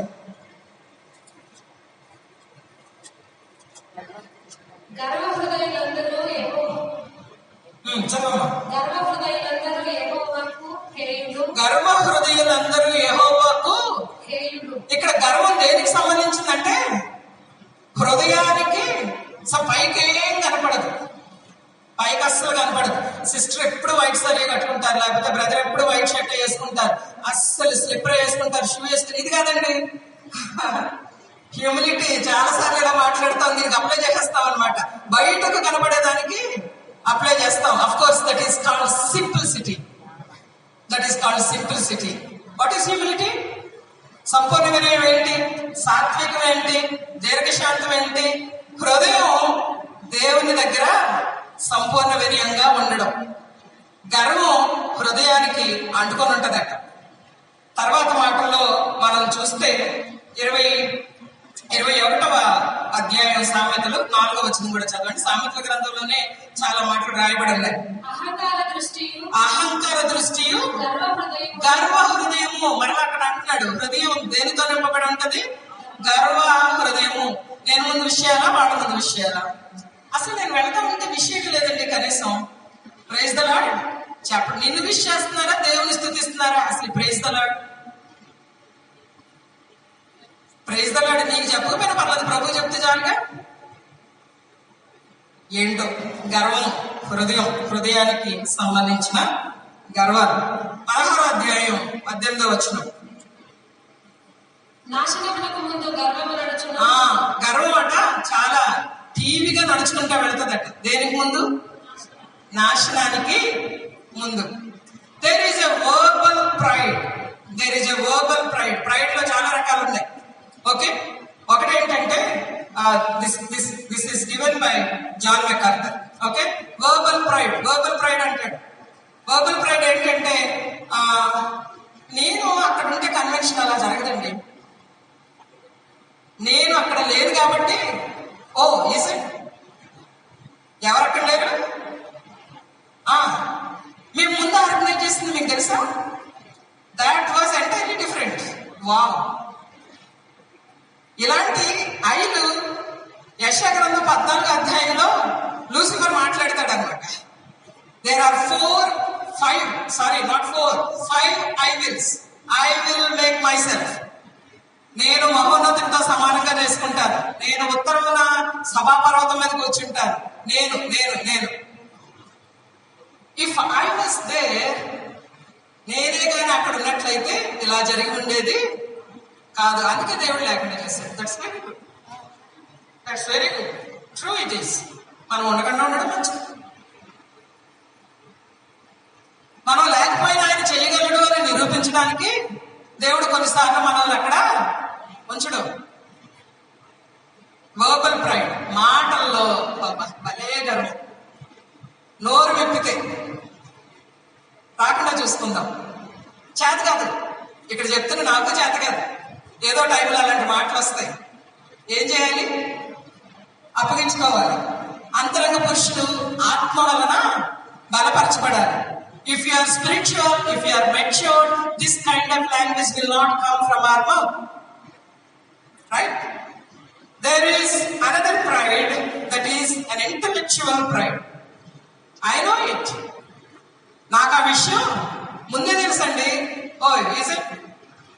దేవుని యొక్క గుణ లక్షణాల్లో ఆమ్నిషియంట్ అనే ఒక గుణ లక్షణం ఉంది. ఆమ్నిషియంట్ అంటే సర్వ జ్ఞాని. మన ఇంటలెక్చువాలిటీ, మన యొక్క జ్ఞానం, మన యొక్క తెలివితేటలు ప్రభు యొక్క ఆ సర్వజ్ఞానంతో, ఆ ఆమ్నిషియన్స్ తో పోల్చుకుంటే అసలు ఏమీ పనికిరాం. యోబు చాలా మాట్లాడాక ఈయన అంటాడనమాట, ఓకే నేను భూమికి పునాదులు వేసినప్పుడు నువ్వు అక్కడ ఉన్నావా? ప్రభు కొన్ని క్వశ్చన్స్ అడుగుతా ఉంటే ఇక చివరికి యోబు అంటాడు, నేను అసలు ఈ బుడిదలో కూర్చున్నాను, నా యొక్క నోటిని మూసుకుంటున్నాను, నేను ఇలా మాట్లాడను. వాళ్ళ ఫ్రెండ్స్ తో అంటాడు, ఎలీఫజు, బిల్దదు, ఏకుది కదా ఇంకొక వ్యక్తి, వాళ్ళ ముగ్గురు మాట్లాడిన తర్వాత మీ విజ్డమ్, మీ నాలెడ్జ్, ఎవరి wisdom will die with you అంటాడు.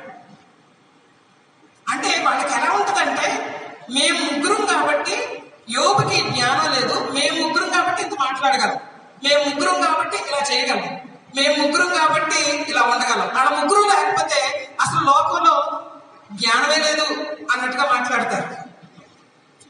వాళ్ళ జ్ఞానం వాళ్ళతోనే చనిపోతుంది అన్నట్టుగా మాట్లాడతారు. మన జ్ఞానవంతులమా? పౌలు లెటర్స్ లో ఏం రాస్తాడు? నేను వాక్చాతుర్యంతో మీ దగ్గరికి రాలా, కొరింథీ పత్రికలు అంటాడు, చాలా భయంతో వచ్చాను మీ దగ్గరికి, నాకేం మాటల నైపుణ్యం నాకు లేదు. అపోల్లో ప్రవీణుడు లేఖనాల్లో, నాట్ పాల్, నాకు లేదు. అందుకే పౌలు పరిచయం చేశాక అపోల్లో పరిచయం చేయగానే పౌలు కంటే అపోల్లో బాగున్నాడు. ప్రజలకు ఎలా ఉంటది, ఏళ్ళు వెళ్ళి రాగానే కంపారిజన్ అనమాట, ఈ నాయకుడికి ఆ నాయకుడికి కంపారిజన్ చేసుకొని ఏదో మాట్లాడుతూ ఉంటారు. పౌలు అంటాడు చాలా చోట్ల ఈ మాటలు మాట్లాడుతూ ఉంటాడు, మనుష్యుడు నేర్పు భాషలతోనో మాటలతోనో ఆ జ్ఞానంతోనో నేను మీ దగ్గరికి రాలేదు. There is an intellectual pride, let's be careful. మనందరం కూడా, నేను మీరు అందరం కూడా. There is another kind of pride that is spiritual pride. నేను 40 రోజులు ఉపవాసం ఉండి ప్రార్థన చేస్తానండి, ఆ తర్వాతే ఆ ప్రాంతంలో ఇది జరిగింది. మీ చర్చిలో అసలు ఏం ఉపవాస ప్రార్థనలు జరగమంటగా, అసలు భలే దీర్ఘాలు తీసుకుని భలే చెప్తూ ఉంటారు. మీ చర్చిలో అసలు ఏమి ఇలాంటివి జరగవట్టుగా అంటే, ఆ చర్చికి ఈ చర్చికి కంపారిజన్, వీళ్ళేమో so spiritual and they are not that spiritual. ఇది ఎక్కడికి వెళ్ళిపోద్దంటే సెల్ఫ్ రైచియస్నెస్ అంటారు, స్వనీతికి వెళ్ళిపోద్ది. స్వనీతికి వెళ్ళిపోయి ఆ పరిసయ్యలాగా సద్దుకాయలాగా తయారైపోతాం. నూతన నిబంధన అంతా కూడా యేసు ప్రభు వారు మాట్లాడుతున్న మాటల్లో మనం గమనిస్తే, ప్రభు వారు పాపిని ప్రేమించి పాపాన్ని ఖండిస్తూ ఉంటారు. ఈ పరిసయ్యుల దగ్గరికి వచ్చేసరికి he condemns both sin and sinner. అసలు ఏ మాత్రము కన్సిడర్ చేయకుండా మాట్లాడింది ఎవరితో అంటే ఈ వేషధారులతో అన్నమాట. సున్నం కొట్టిన సమాధులు అంటాడు, డైరెక్ట్ అడ్రసింగ్. అసలు ఎంత బాగుంటాయో సున్నం కొట్టిన సమాధులు, పైకి తెరిచిన సమాధులు ఎప్పుడైనా చూసారా? చాలా భయంకరంగా ఉంటాయి. వారి గొంతుకు తెరిచిన సమాధానం ఉంటుంది రోమపత్రికలో, అన్బిలీవర్స్ గురించి మాట్లాడతారు. లోపల సమాధిలో అంత కుళ్ళే. There shouldn't be any spiritual pride. There shouldn't be any such thing. Family background బట్టి, ఇంటి పేరుని బట్టి, ఈ మధ్య అంటే కారులో కొంచెం గొప్ప అడుగుతారనమాట, ఏ కారు అంటారు. కుక్కను బట్టి, ఏ జాతి కుక్క పెంచుకునేది, ఏం ప్రైడ్ అండి ఇది. కుక్కను బట్టి, పిల్లలు ఏం చదువుతున్నారో దాన్ని బట్టి, ఏ క్లాస్లో చదువుతున్నారో, ఏ స్కూల్లో చదువుతున్నారో దాన్ని బట్టి. మాయ ఎందుకు వచ్చింది ఇదంతా? పిలుపునకు తగినట్టుగా నడుచుకోవాలి. దాని గురించిన విషయాలు మనం చూస్తా ఉన్నప్పుడు there are many things that Paul is speaking here అంటాడు. ఈ 3 మాటలు చాలా విషయాలు మనకు నేర్పిస్తూ ఉంటాయి.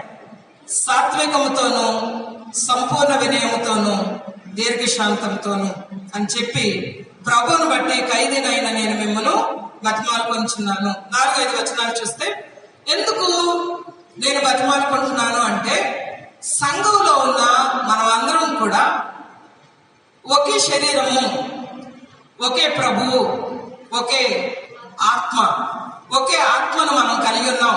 రక్షణ పొందినప్పుడు ఒకే పరిశుద్ధాత్మను మనం రిసీవ్ చేసుకున్నాం. ఒకే నిరీక్షణకు మనల్ని దేవుడు పిలిచాడు. మనందరి నిరీక్షణ కూడా ఒకటే, ఆయన రాబోతా ఉన్నాడు, మనం ఎత్తబడే సంఘంగా ఉండాలి. ఇది మనందరి నిరీక్షణ. ఇది ఒక వర్గానికో ఒక జాతికో చెందిన నిరీక్షణ కాదు అన్న విషయాన్ని చూస్తాం. 5-6 వచనాలు కూడా చూద్దాం. ప్రభు ఒక్కడే, విశ్వాసం ఒక్కటే, బాప్తిస్మము ఒక్కటే. ప్రభు వారు ఒక్కరే, మీకు మాకు ప్రభు ఒక్కడే, యూదులకు అన్యజనులకు ప్రభు ఒక్కడే.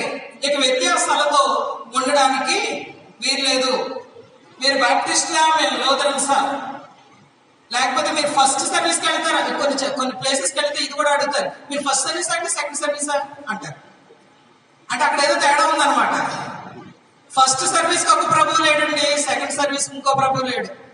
ప్రభువు ఒక్కడే, విశ్వాసం ఒక్కటే, బాప్తిస్మం ఒక్కటే, అందరికీ తండ్రి అయిన దేవుడు ఒక్కడే.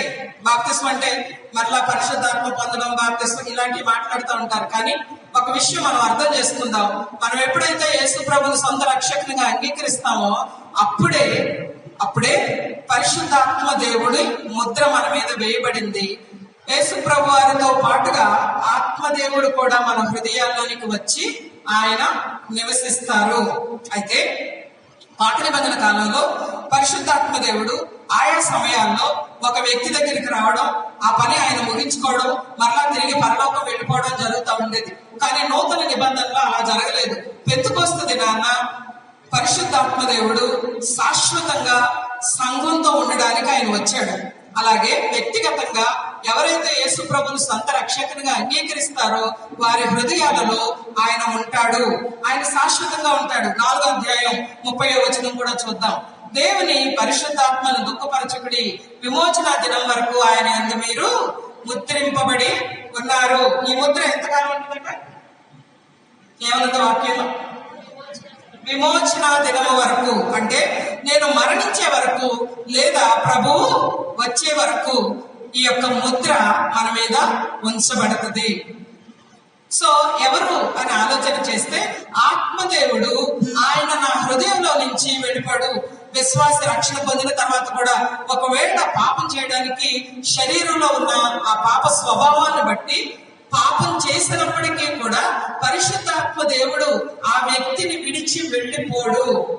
కానీ ఆయన లోపలే ఉండి దుఃఖపడతాడు అన్న విషయం చాలా స్పష్టంగా ఇక్కడ రాయబడింది. దేవుని పరిశుద్ధాత్మను దుఃఖపరచకుడి, ఎందుకంటే ఆయన నీలోనే ఉంటాడు, నీతోనే ఉంటాడు, కానీ ఆయన సంతోషంగా ఉండడు. Don't grieve the Holy Spirit, దాని మీనింగ్ అది. సరే, ఇక్కడ ఈ యొక్క ఆత్మదేవుని బాప్తిస్మం కాదు, బాప్తిస్మం అంటే నీళ్ళ బాప్తిస్మే. మనం అందరం కూడా ఒకే సంఘంలో సాక్షులుగా ఉండడానికి అంతరంగంలో జరిగిన మార్పుకి బహిరంగ సాక్ష్యమే బాప్తిస్మము. సంఘంలో చేర్చబడ్డాము, క్రీస్తు యొక్క శరీరంలోనికి మనం చేర్చబడ్డాము. 6వ వచనంలో అందరికీ తండ్రి అయిన దేవుడు ఒక్కడే అన్న విషయాన్ని మనం చూస్తా ఉన్నాం. తర్వాత ఆయన అందరికీ పైగా ఉన్నవాడే అందరి అందరిలో వ్యాపించి అందరిలో ఉన్నాడు. తండ్రి ఒక్కడే, దేవుడు ఒక్కడే, విశ్వాసం ఒక్కటే, బాప్తిస్మం ఒక్కటే. వ్యత్యాసాలు ఉండాల్సిన అవసరం ఇక లేదు. ఎక్కడున్నాయి వ్యత్యాసాలు? సాంఘిక పరమైన దురాచారాలు సంఘాల్లో ఉండడానికి వీల్లేదు.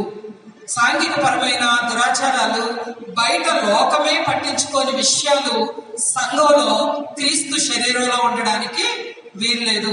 ఆ విషయాన్ని పౌలు ఇక్కడ మాట్లాడుతూ ఉన్నాడు. 8వ వచనం చూద్దాం. 7, 8 వచనాల్లో 9వ వచనం కూడా. అయితే మనలో ప్రతి వానికి క్రీస్తు అనుగ్రహించు వరం యొక్క పరిమాణం చొప్పున కృప ఇయ్యబడెను. అందుచేత ఆయన ఆరోహణమైనప్పుడు చెరగా పట్టబడిపోయి మనుషులకు ఈవులను అనుగ్రహించనని చెప్పబడి ఉన్నది. ఆరోహణమాయనగా ఆయన భూమి యొక్క క్రింది భాగములకు దిగననియు అర్థమించుచున్నది కదా. రైట్. ఇక్కడున్న యేసు ప్రభు వారి గురించి కొన్ని విషయాలు మనం ఇక్కడ అర్థం చేసుకుందాం. ప్రభు వారు భూమి మీదకి వచ్చారు శరీరుడిగా. ఆయన లేఖనానుసారంగా ఆయన జీవించాడు, పరిచర్య చేశాడు. లేఖనముల ప్రకారంగా ఆయన మృతి చెందాడు, సమాధి చేయబడ్డాడు, తిరిగి లేచాడు, ఆరోహణమయ్యాడు. పాత నిబంధన కాలంలో రాజులు యుద్ధానికి వెళ్ళినప్పుడు జరిగే విషయం ఏంటంటే, యుద్ధంలో జాగ్రత్తగా వినండి, అటువైపు రాజును ఓడించిన తర్వాత ఆ రాజ్యంలో ఉన్న కొల్ల సొమ్ము అంతటినీ కూడా జయించిన రాజు తన రాజ్యానికి తెచ్చుకునేవాడు. అక్కడున్న ధనం అంతటిని, సొమ్ముని, అక్కడున్న మనుష్యులను, శత్రు సమూహాన్ని కూడా బానిసలుగా చేసుకొని తెచ్చేసుకునేవాడు. ఆ మాటలు ఇక్కడ రాయబడతా ఉన్నాయి. ఆల్మోస్ట్ అదే మీనింగ్ తో ఇక్కడ చెప్పబడతా ఉంది. ఈ రాజు ప్రభు అయిన యేసుక్రీస్తు వారు తన శత్రువైన దుష్టుని సిలువలో జయించినప్పుడు, మరణాన్ని సిలువలో ఆయన మరణింపజేసినప్పుడు, ఆయన జయించిన రాజుగా ఏం చేశాడంటే, కొల్ల సొమ్ము ఇక్కడ మనం చూస్తే, మనం కొల్ల సొమ్ము కాదు కానీ రోమపత్రికలో ఉదయకాలం సహోదరి ఆరాధనలో చదువుతోంది, మనం ఇంకనూ పాపులమైండుగా, మనం ఇంకనూ బలహీనులమైండుగా, మనం ఇంకనూ శత్రువులమై ఉండగా క్రీస్తు మన కొరకు చనిపోయాడు. చనిపోయి ఆయన యుద్ధాన్ని జయించాడు. యుద్ధాన్ని జయించిన యేసుక్రీస్తు ప్రభు వారు, అంటే ఇక్కడ మనం శత్రువులం కాదు కానీ శత్రువులుగా ఉన్నాము, ఆయన మనల్ని తన రాజ్యంలోనికి తెచ్చుకొని ఆయన ఏం చేశాడంటే, జయించిన రాజులు కొల్ల సొమ్ము నుంచి ఎలాగైతే బహుమానాలు పంచిపెట్టేవారో తమ స్వజనానికి, అలాగా ఈ చీకటి నుంచి, సాతాను యొక్క అధికారం నుంచి, పాపం నుంచి విమోచింపబడిన తన ప్రజలకు ఆయన ఆత్మీయ వరాలను పంచిపెట్టాడట. ఏం పంచిపెట్టాడండి?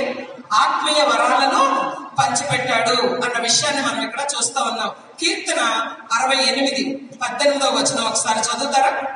కీర్తన 68, 18వ వచనం. నీవు ఆరోహణమైతివి, పట్టబడిన వారిని చెరపట్టుకొని పోతివి. నీవు ఆరోహణమైతివి, పట్టబడిన వారిని చెరపట్టుకొని పోతివి. ఈ వాక్య భాగము యేసు ప్రభు వారిలో ఎంతో చక్కగా నెరవేరినట్టుగా మనం ఇక్కడ చూస్తా ఉన్నాం. ఏమంటాడు? నీవు ఆరోహణమయ్యావు, ఆరోహణమయ్యి ఏం చేస్తావు? చెరపట్టుకొని పోతివి. తర్వాత మనుషుల చేత నీవు కానుకలు తీసుకొని ఉన్నావు. ఆ కానుకలు, ఆ చెరపట్టబడిన సొమ్ము ఏదైతే ఉందో, ఈ చెరపట్టబడిన వారిని విడిపించాడు కదా, ఈ విడిపించిన వారికి ఆయన అనుగ్రహించాడు. ఇక్కడ దేవుడు, అంటే పౌలు ఇక్కడ దేవుడు మనకిచ్చిన ఆత్మ వరాల గురించి మాట్లాడుతూ, ఈ ఆత్మ వరాలు అనేవి ఎప్పుడు ఇవ్వబడ్డాయి అంటే, ఎవరైతే విమోచింపబడ్డారో, ఎవరైతే యేసుక్రీస్తుని సొంత రక్షకుడిగా అంగీకరించారో వారికి ఇవ్వబడ్డాయి. చెర నుంచి విమోచింపబడిన వారికి ఏమైంది? వారి చెర ఏమైంది? వాళ్ళ పాపము అంటే ఆయన చెరను చెరగా పట్టుకొని పోయాడు. ఎక్కడ? సిలువలో. ఆయన మరణాన్ని జయించాడు, ఆయన దుష్టుని జయించాడు అన్న విషయాన్ని మనం అక్కడ చూస్తా ఉన్నాం. చూడండి, విమోచన గీతాలు ఆదికాండంలో కనిపించవు. నిర్గమాకాండం 15వ అధ్యాయంలో కనపడుతుంది. వారు ఎర్ర సముద్రాన్ని దాటి వచ్చి మోషే ఈ కీర్తన పాడారు. మిరియాము తంబురు తీసుకొని స్త్రీలందరూ కలిసి పాడారు. ఎందుకు? విమోచింపబడిన తర్వాతే విమోచన గీతాలు. విమోచింపబడిన వారికే ఆత్మీయ వరాలు. దేర్ ఆర్ 2 words, మనం కన్ఫ్యూజ్ కావద్దు. ఒకటి టాలెంట్, రెండోది గిఫ్ట్. ఆత్మీయ వరాలు వేరు, స్వాభావికంగా మనుష్యులకుండే తలాంతులు వేరు. ఓకే, సింధు ఉందండి, she's a very good player, but she doesn't have any gifts of the Holy Spirit. అర్థమవుతుందా? ఎస్పి బాలసుబ్రహ్మణ్యం ఉన్నాడు, ఆయన చక్కగా పాడగలడు, అది ఆయన తలాంతు, కృపావరం కాదు. కృపావరాలు ఎవరైతే విమోచింపబడ్డారో వారికి మాత్రమే వస్తాయి. అవి వారి వారి విశ్వాస ప్రమాణం చొప్పున ఇవ్వబడ్డాయి అని అంటా ఉన్నాడు పౌలు. ఇక్కడ ఎఫెసీయులకు రాసిన పత్రిక 4వ అధ్యాయంలో మనం చూస్తే ఆ మాట ఇక్కడ చెప్తా ఉన్నాడు. చూడండి 7వ వచనంలో, అయితే మనలో ప్రతి వానికి క్రీస్తు అనుగ్రహించు వరము యొక్క పరిమాణము చొప్పున కృప ఇయ్యబడెను. 1 కొరింథీయులకు రాసిన పత్రిక 12వ అధ్యాయము. 1 కొరింథీయులకు రాసిన పత్రిక 12వ అధ్యాయము 11వ వచనం చదవండి. అయినను వీటినన్నిటినీ ఆత్మ ఒక్కడే తన చిత్తం చొప్పున ప్రతి వారికి ప్రత్యేకముగా పంచి ఇచ్చుచు కార్యసిద్ధి కలుగజేయుచున్నాడు. ప్రతి వారికి ప్రత్యేకంగా పంచి ఇచ్చుచు కార్యసిద్ధి కలుగజేయుచున్నాడు. కృపావరాలు ఇచ్చేది ఎవరు? ఆత్మదేవుడు. ఎవరిష్ట ప్రకారంగా ఇస్తున్నాడు? వాక్యం చూసి నాకు ఆన్సర్ చెప్పండి. తన చిత్తము చొప్పున. ఎవరి చిత్తం? దేవుని చిత్తం. అంతేగాని ప్రభా నాకు పాటలు పాడేవారు అని అడిగితే ఎవరు? గిఫ్ట్ అనేది అడిగి తెచ్చుకునేది కాదు. పరిశుద్ధాత్మ దేవుడు తన చిత్త ప్రకారంగా మనకి అనుగ్రహించేది ఆత్మ వరము. 1 కొరింథీయులకు రాసిన 2వ అధ్యాయంలో దాదాపుగా 1వ వచనం నుంచి ఈ 11వ వచనం వరకు కూడా కృపావరాల గురించి మాట్లాడుతూ మరలా తిరిగి 27వ వచనం నుంచి ఇదే విషయాలు 31వ వచనం వరకు పౌలు రాసుకుంటా వచ్చాడు. అలాగే రోమీలకు రాసిన పత్రిక 12వ అధ్యాయం 3వ వచనం నుంచి 8వ వచనం వరకు కూడా కృపావరాల గురించి రాయబడింది. అలాగే రోమా 12:3 నుంచి 8 మీరు రాసుకోవచ్చు. అలాగే ఇక్కడ ఎఫెసీ పత్రికలో కూడా కృపావరాల గురించి మాట్లాడుతూ ఉన్నాడు. ఎఫెసీలకు రాసిన పత్రిక 4వ అధ్యాయం 13వ వచనం చదవండి. పరిశుద్ధులు సంపూర్ణులగునట్లు క్షేమాభివృద్ధి చెందుటకును పరిచర్య ధర్మము జరుగుటకును ఆయన కొందరిని అపోస్తలులను గాను, కొందరిని ప్రవక్తలను గాను, కొందరిని సువార్తికులను గాను, కొందరిని కాపరులను గాను, ఉపదేశకులను గాను నియమించారు. మరికొన్ని విషయాలు ఇక్కడ పౌలు రాస్తా ఉన్నాడు. లిస్ట్, కొరింథీలో ఉన్న లిస్ట్ అంతా మనకి ఇక్కడ కనపడదు. Gifts of the Holy Spirit. Okay, అలాగే రోమాలో ఉన్న లిస్ట్ కూడా మనకి ఇక్కడ కనిపించదు. అవన్నీ కలుపుకొని మనం చూసుకోవాలి. ఇక్కడ చూస్తే చాలా ప్రాముఖ్యమైన విధులు లేదా ప్రాముఖ్యమైన విషయాలు ఇక్కడ రాస్తా ఉన్నాడు. ఏంటి అని చూస్తే పర్పస్ ఏంటంటే పరిశుద్ధులు సంపూర్ణులు అవ్వడానికి okay, that you may be complete in Christ. That is one thing. రెండవది పరిచర్య క్రీస్తు శరీరము క్షేమాభివృద్ధి చెందుటకు, for the edification of the church. ఎందుకు ఆత్మీయ వరాలు ఇవ్వబడ్డాయి అంటే నా మహిమ నిమిత్తం కాదు, నాకు ఒక పెద్ద బ్యానరు మరొక పెద్ద కటౌట్ కోసం కాదు. అర్థమవుతుందండి? ఎందుకట? క్షేమాభివృద్ధి నిమిత్తము. ఎవరి క్షేమం? వ్యక్తిగత క్షేమం కాదు, సంఘ క్షేమము, సంఘం యొక్క అభివృద్ధి. నేను స్పెషల్ మెంబర్ ఇస్తానని ఎన్నిసార్లు అన్నా నాకు ఛాన్స్ ఇవ్వడం లేదు కాబట్టి ఆ చర్చికి వెళ్ళడం మానేస్తారు. కోటాలో ఎంత లేట్ అవుతున్నా సరే స్పెషల్ సాంగ్స్ ఇస్తానే ఉండాలి. అందుకోసం కాదుగా ఆత్మీయ వరాలు ఇవ్వబడ్డాయి, అందుకోసం కాదు. సంఘము క్షేమాభివృద్ధి. అక్కడ వరుస ఉంది చూడండి.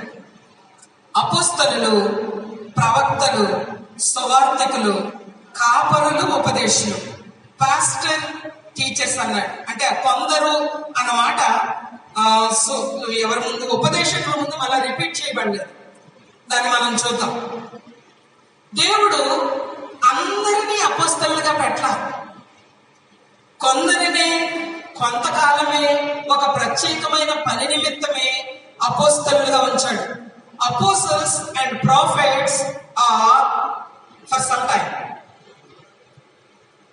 They are the divine representatives of Christ. అందరికీ ఇవ్వబడిన ఆధిక్యత కాదది. అపోస్తలులు they are the sent ones. Apostle meaning అంటే సెంట్ వన్ అని, పంపబడిన వాడు అని అర్థం. ఎవరి చేత పంపబడాలి?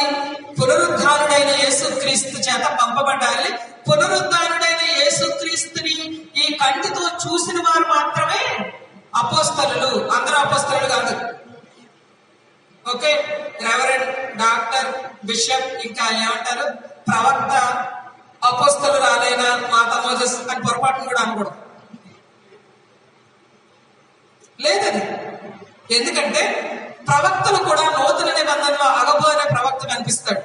అంత్యోదయ సంఘంలో అపోస్తల కార్యాలు 13వ అధ్యాయంలో ప్రవక్తలు అన్న మాట మనకు కనిపిస్తుంది. తర్వాత మనకి నూతన నిబంధనలోనే ఆ పదం లేదు.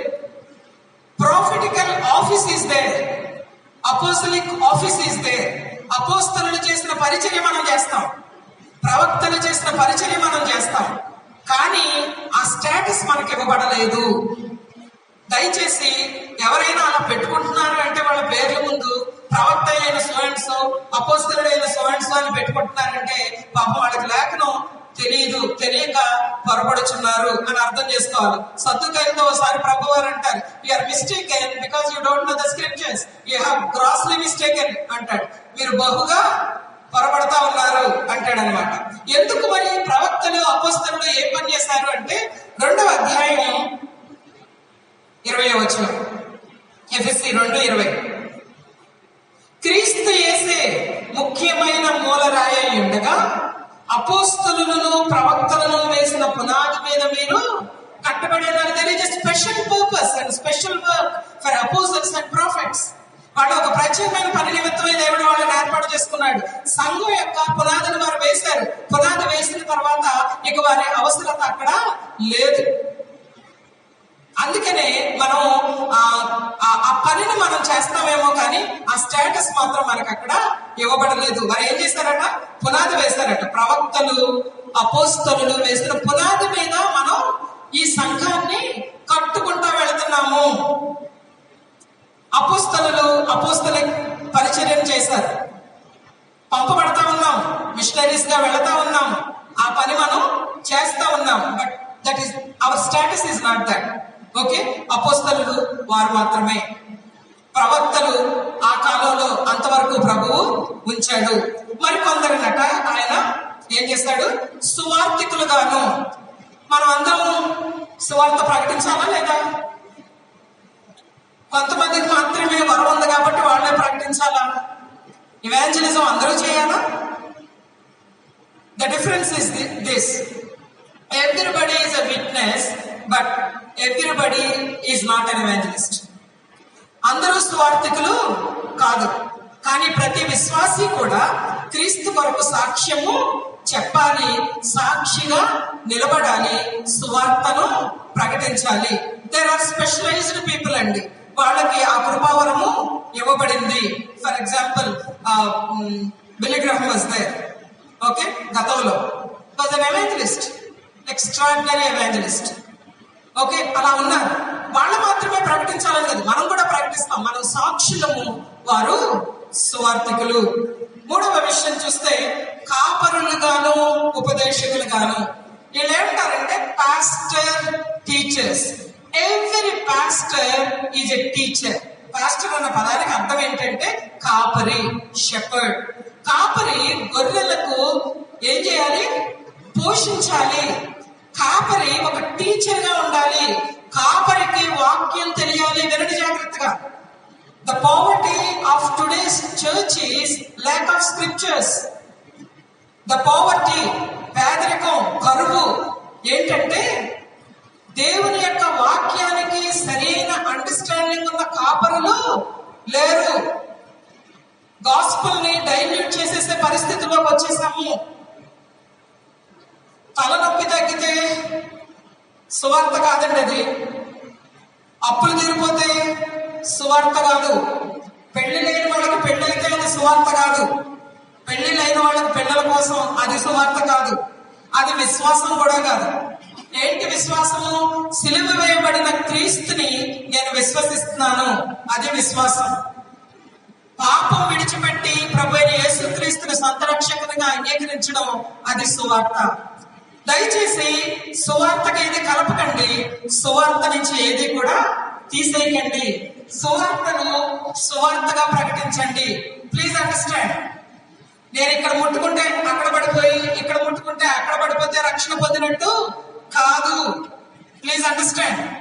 Please understand. Don't dilute. గలతీ పత్రిక 1వ అధ్యాయం 5వ వచనం నుంచి దాదాపు 11వ వచనం దాకా పౌలు అంటాడనమాట, నేను ప్రకటించిన సువార్తను నేను గాక మరి ఎవరైనాను పరలోకం నుంచి వచ్చిన దేవదూత అయినను ప్రకటించిన ఎడల వాడు శాపగ్రస్తుడు అవును గాక అంటాడు.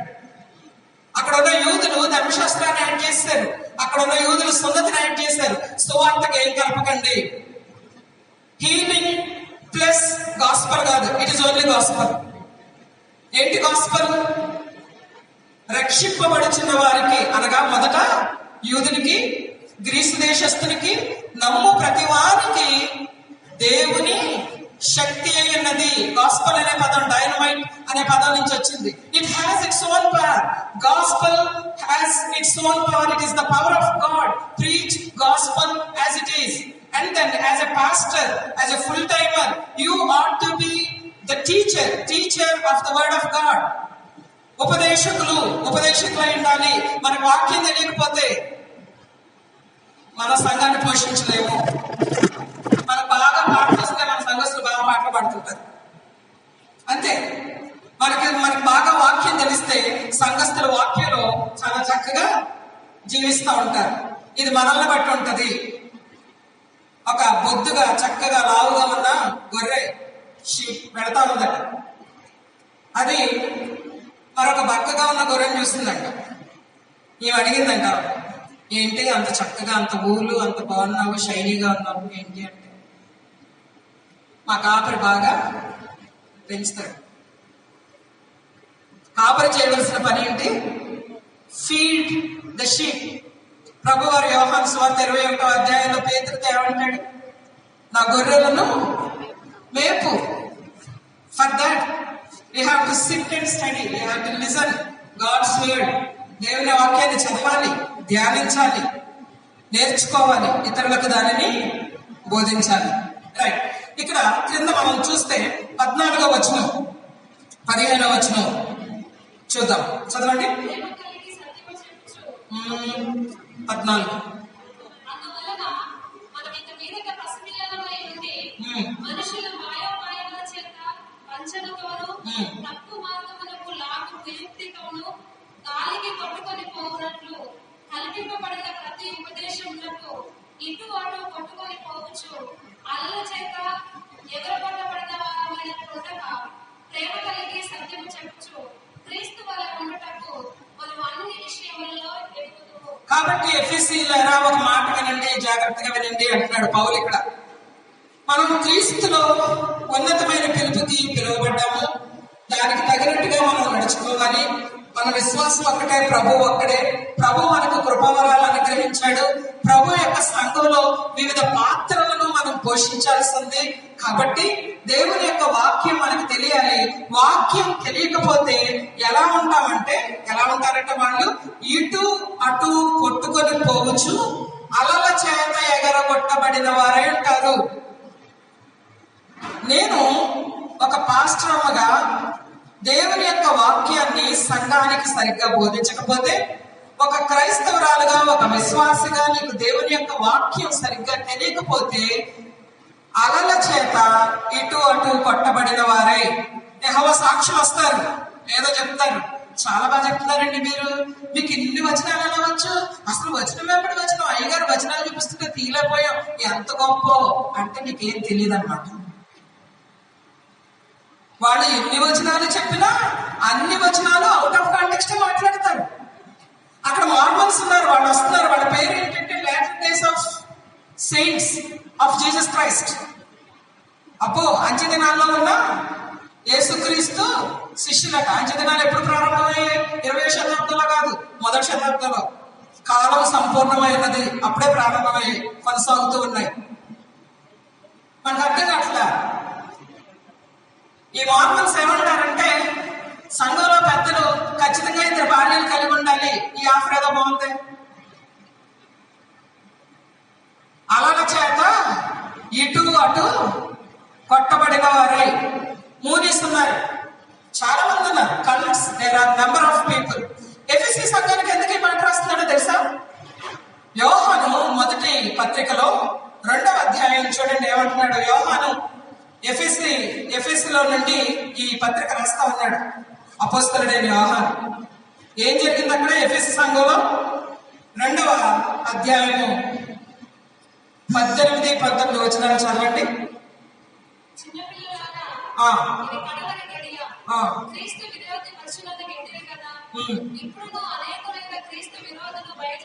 ఇప్పుడును అనేకులైన క్రీస్తు విరోధులు బయలుదేరి ఉన్నారు. చెప్పమ్మా, చదవమ్మా.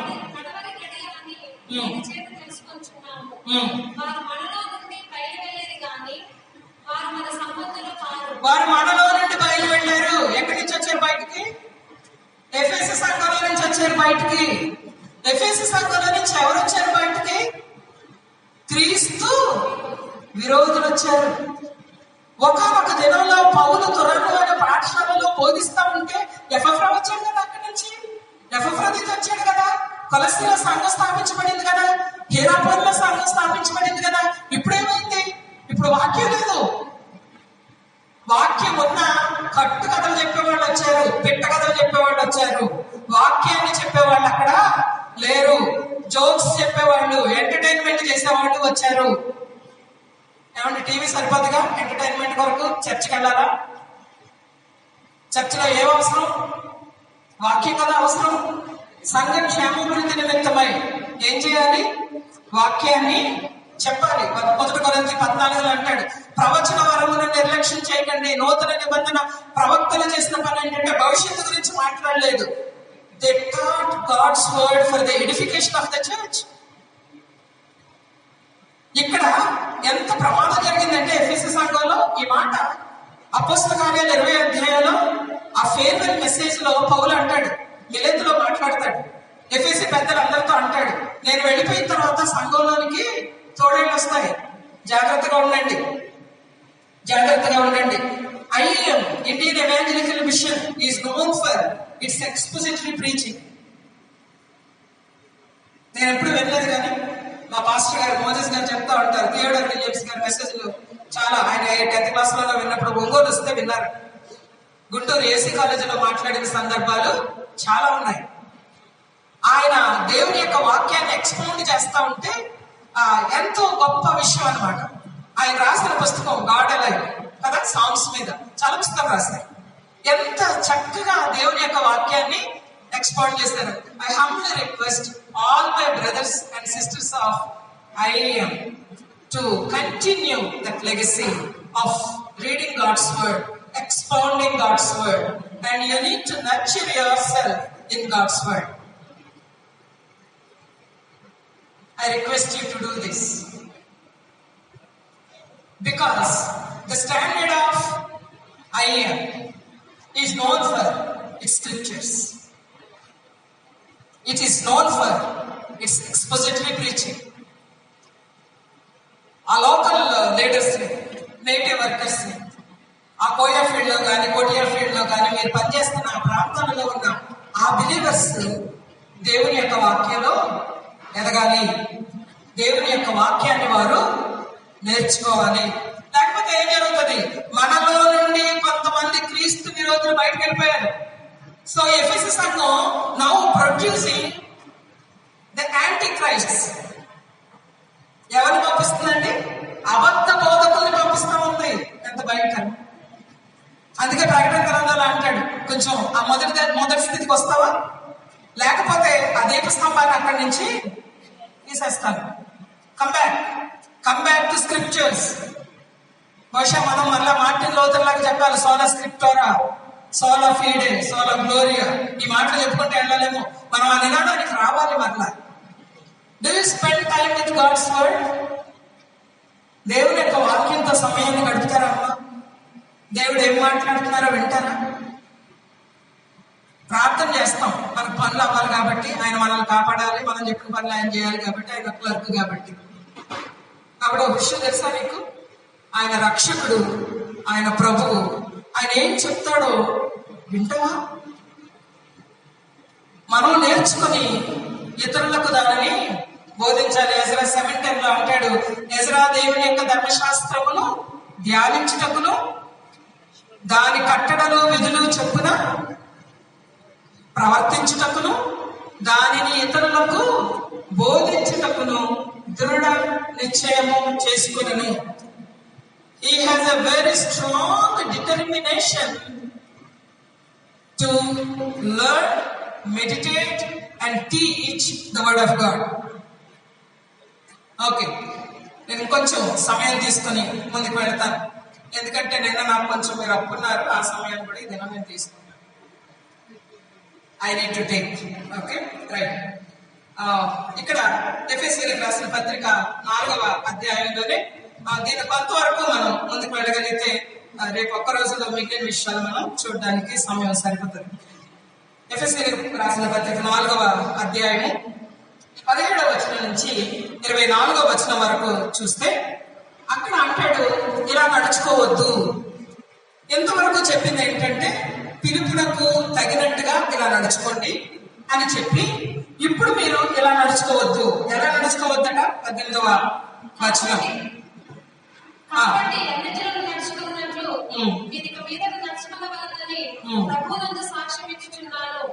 వారైతే అంధకారమైన మనస్సు గల వారై. కొన్ని మాటలు అండర్లైన్ చేయండి, నేను చెప్తాను. 18వ వచనంలో అంధకారమైన మనస్సు, 2వ లైన్లో అజ్ఞానము చేత, 3వ లైన్లో తమ మనస్సులకు కలిగిన వ్యర్థత. 3 విషయాలు అన్ని జనుల్లో కనపడతాయి, లేదా మీరు నేను ప్రభువును నమ్ముకోక ముందు ఇవి కనపడేవి మనలో. ఒకటేంటంటే అంధకారమైన మనస్సు. our mind has become darkened.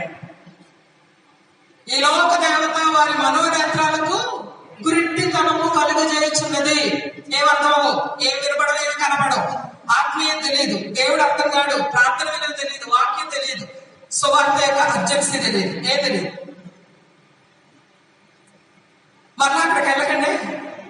మరలా అంధకారమైన మనస్సును కలిగి డోంట్ గో బ్యాక్. ఇంకోటి ఏమంటున్నాడంటే అజ్ఞానము చేత, ignorance. What is ignorance? Ignorance of scripture. Let me tell you again. Ignorance ఎక్కడ వస్తుంది? అజ్ఞానం అనేది ఒక విశ్వాసకి ఎక్కడ వస్తుంది అంటే బైబిల్ తెలియక వస్తుంది. బైబిల్ సరిగ్గా తెలియాలి, సందర్భానుసారంగా తెలియాలి, సరి అయిన విధానంలో ఇంటర్ప్రిట్ చేయాలి, సరి అయిన విధానంలో దాని యొక్క మీనింగ్ మనకి అర్థం కావాలి. అజ్ఞానం చేత ఏం చేశారట? మనస్సునకు కలిగిన వ్యర్థతను అనుసరించి నడుచుకున్నారు. మనస్సు ఏం చెప్పితే అదే, తన ఉద్రేకాలు ఏం చేయమంటే అదే. పశువుల్లాగా, జంతువులు ఉద్రేకాల మీద ముందుకెళ్తాయి. మనం అలా కాదు, మనం అలా చేయడానికి వీలు లేదు. ఎలా ప్రవర్తించాలి? ఎలా ప్రవర్తించాలి? ఇక్కడ మరొక మాట ఇక్కడ చెప్తా ఉన్నాడు, 19వ వచనం. వారు సిగ్గులేని వారై ఉండి నానా విధమైన అపవిత్రతను అత్యాశతో జరిగించుటకు తమ్మును తామే కామతత్వములకు అప్పగించుకొనిరి. అవును, ఇంతకు ముందు ఏదో సినిమాలు చూసే వాళ్ళు అంటే అప్పుడు అయ్యో ఏంటి సినిమాలకు అంత అలవాటు పడ్డారు అనేవాళ్ళం. ఇప్పుడున్న జనరేషన్ కి ఎంత భయంకరమైన పరిస్థితిలో ఉన్నారంటే there is a touch and the world is before you. Mobile ని ఒక్క టచ్ తో సమస్త కాముకత్వము మన ముందుంటది.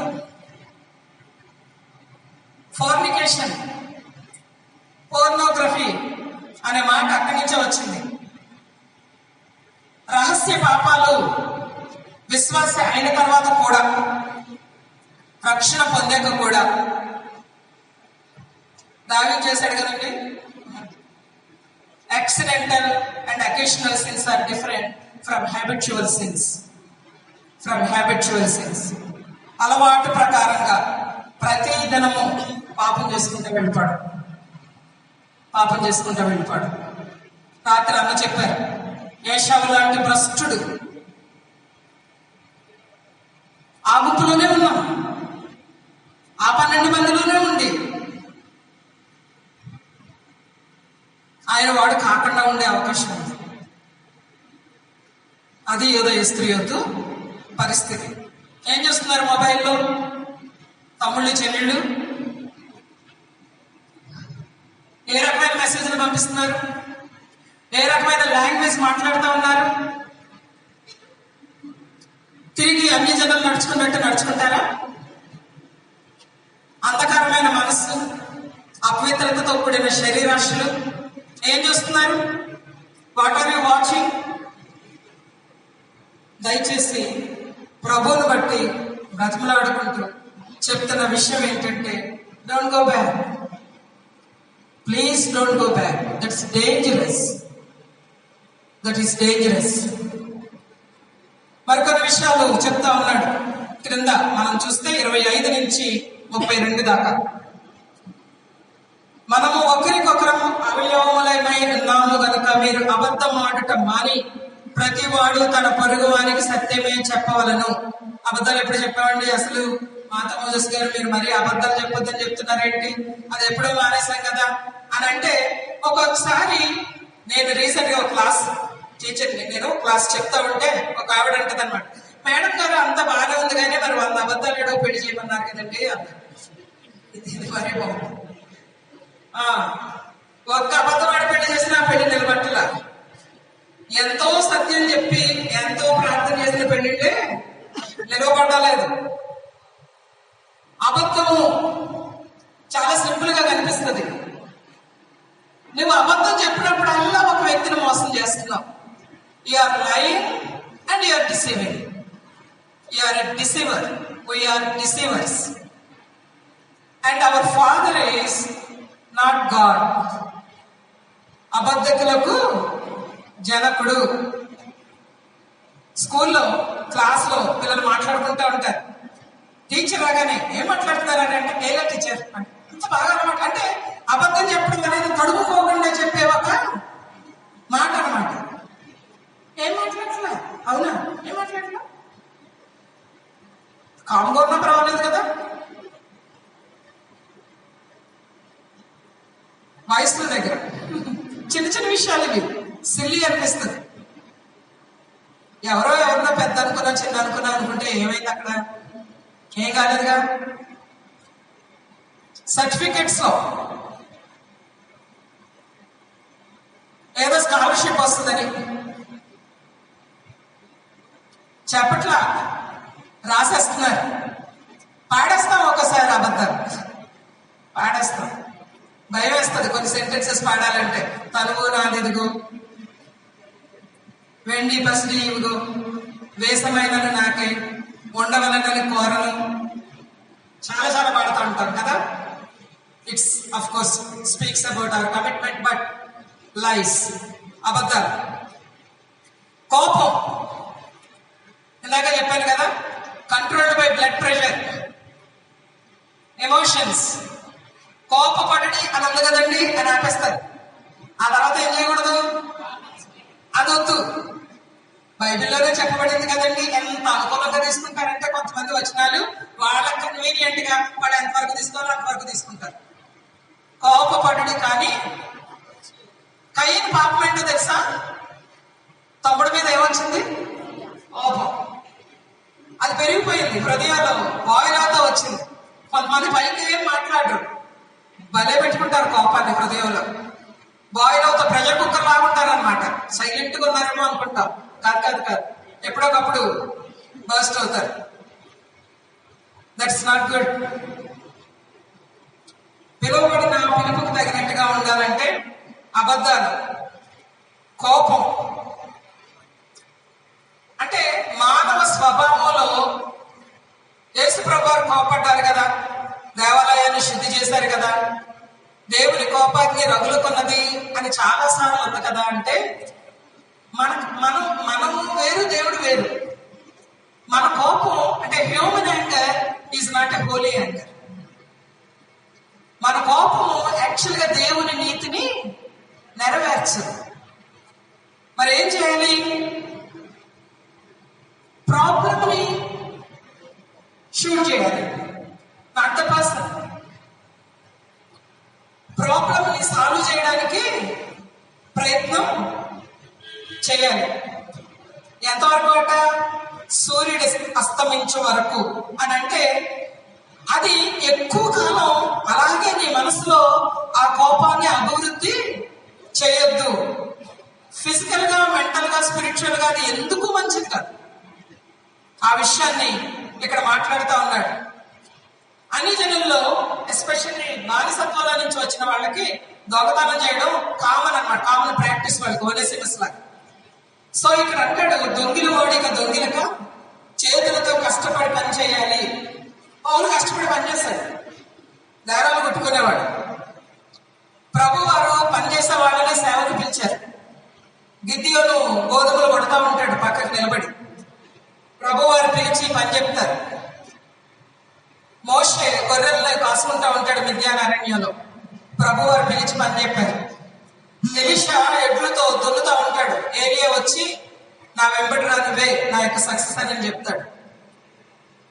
దావీదు ఇంట్లో మిగిలిన అన్నదమ్ములందరూ ఇంట్లో ఉంటారు, దావీదు ఒక్కడు పని చేసుకుంటా ఉంటాడు. దేవుడు దావీదుని రమ్మని చెప్తాడు. కష్టపడి పనిచేయడము, సోమరులుగా ఉండడానికి వీల్లేదు. 29వ వచనం, వినివారికి మేలు కలిగినట్లు అవసరమని బట్టి క్షేమాభివృద్ధికరమైన అనుకూల వచనమే పలుకుడు గాని దుర్భాష ఏమైనను. ఓకే, ఒకలాంటి లాంగ్వేజ్ ఉపయోగిస్తూ ఉంటారండి. వీలైనంత వరకు ఆ భాషలో ఎదుటివారు హర్ట్ అవ్వాలి. ఎదుటి వారికి ఎక్కడో ఒక చోట దెబ్బ తగలాలి. నేనేమన్నా ఊరుకుంటాను అనుకుంటున్నావా? టైం వస్తుందిలే, నేను కూడా చూస్తానులే, నేను కూడా వేసుకుంటా. ఈ మాటలు వస్తూ ఉంటాయి. విశ్వాసులే, వీళ్ళందరూ విశ్వాసులే, ఎవరు పిశాచులు కాదు, అందరూ విశ్వాసులు. ఏం మాట్లాడతారు? అనుకూల వచనమే, అనుకూల వచనమే, ప్రయోజనకరమైనదే పలుకుడి కానీ దుర్భాష ఏదైనా మీ నోట రానియకుడి.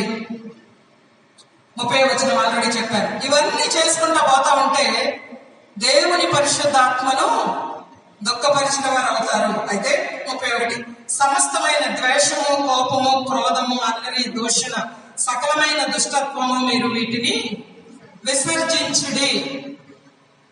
రాజీ పడమని చెప్పలేదు, పర్వాలేదు అప్పుడప్పుడు చేయొచ్చు అని చెప్పలేదు. విసర్జించుడి, విడిచిపెట్టేసేయండి, వదిలేసేయండి. Take a complete U-turn. మారుమనస్సు ఎక్కడ రావాలి? బాప్తిసం తీసుకొని 10 సంవత్సరాలు అయింది, 20 సంవత్సరాలు అయింది, 25 సంవత్సరాలు అయింది, మాట్లాడడం రాట్లా. ఇంటికి ఏదో ఒక రకంగా ఎదుటివారు గాయపడేలాగే మాట్లాడుతున్నాం. పేతురు అంటాడు, క్రీస్తు యొక్క కృపలోను జ్ఞానంలోను ఎదగండి. You need to be matured, you need to be stable, and you need to be united. This is the call in 4th chapter. 32వ వచనంలో, కరుణా హృదయులై క్రీస్తునందు దేవుడు మిమ్మల్ని క్షమించిన ప్రకారము ఒకరినొకరు క్షమించండి. చాలా కష్టమైన విషయం. అన్ఫర్గివ్నెస్ అనేది మన జీవితాల్లో ఉండిపోయినప్పుడు సాతాను చాలా చోటు ఇచ్చిన వాళ్ళం అవుతా ఉంటాం, చాలా చోటు ఇచ్చిన వాళ్ళం అవుతా ఉంటాం.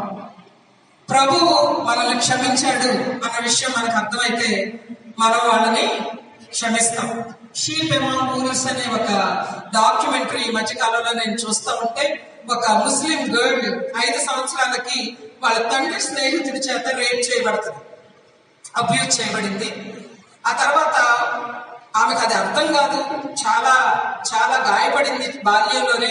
వాళ్ళ అమ్మని అడిగితే వాళ్ళ అమ్మ అంటది, ఇది ఇరాన్లో జరిగిన నిజమైన విషయం. ఆమె సాక్ష్యం వింటా ఉన్నాను ఆ డాక్యుమెంటరీలో. ఒక ముస్లిం లేడీ తల్లి అంటది, అసలు దేవుడు లేడు అంటది. దేవుడు లేడు అనే దానితో ఆమె పెరిగింది. తండ్రితో చెప్తుంది ఇలా జరుగుతుంది నాకు అంటే, తండ్రి ఇంకా ఎక్కువసార్లు పిలుస్తాడు తన స్నేహితుడు. ఇంకా ఎక్కువసార్లు ఆ అమ్మాయి అబ్యూస్ చేయబడింది. ఆమెకు ఎన్నో ప్రశ్నలు.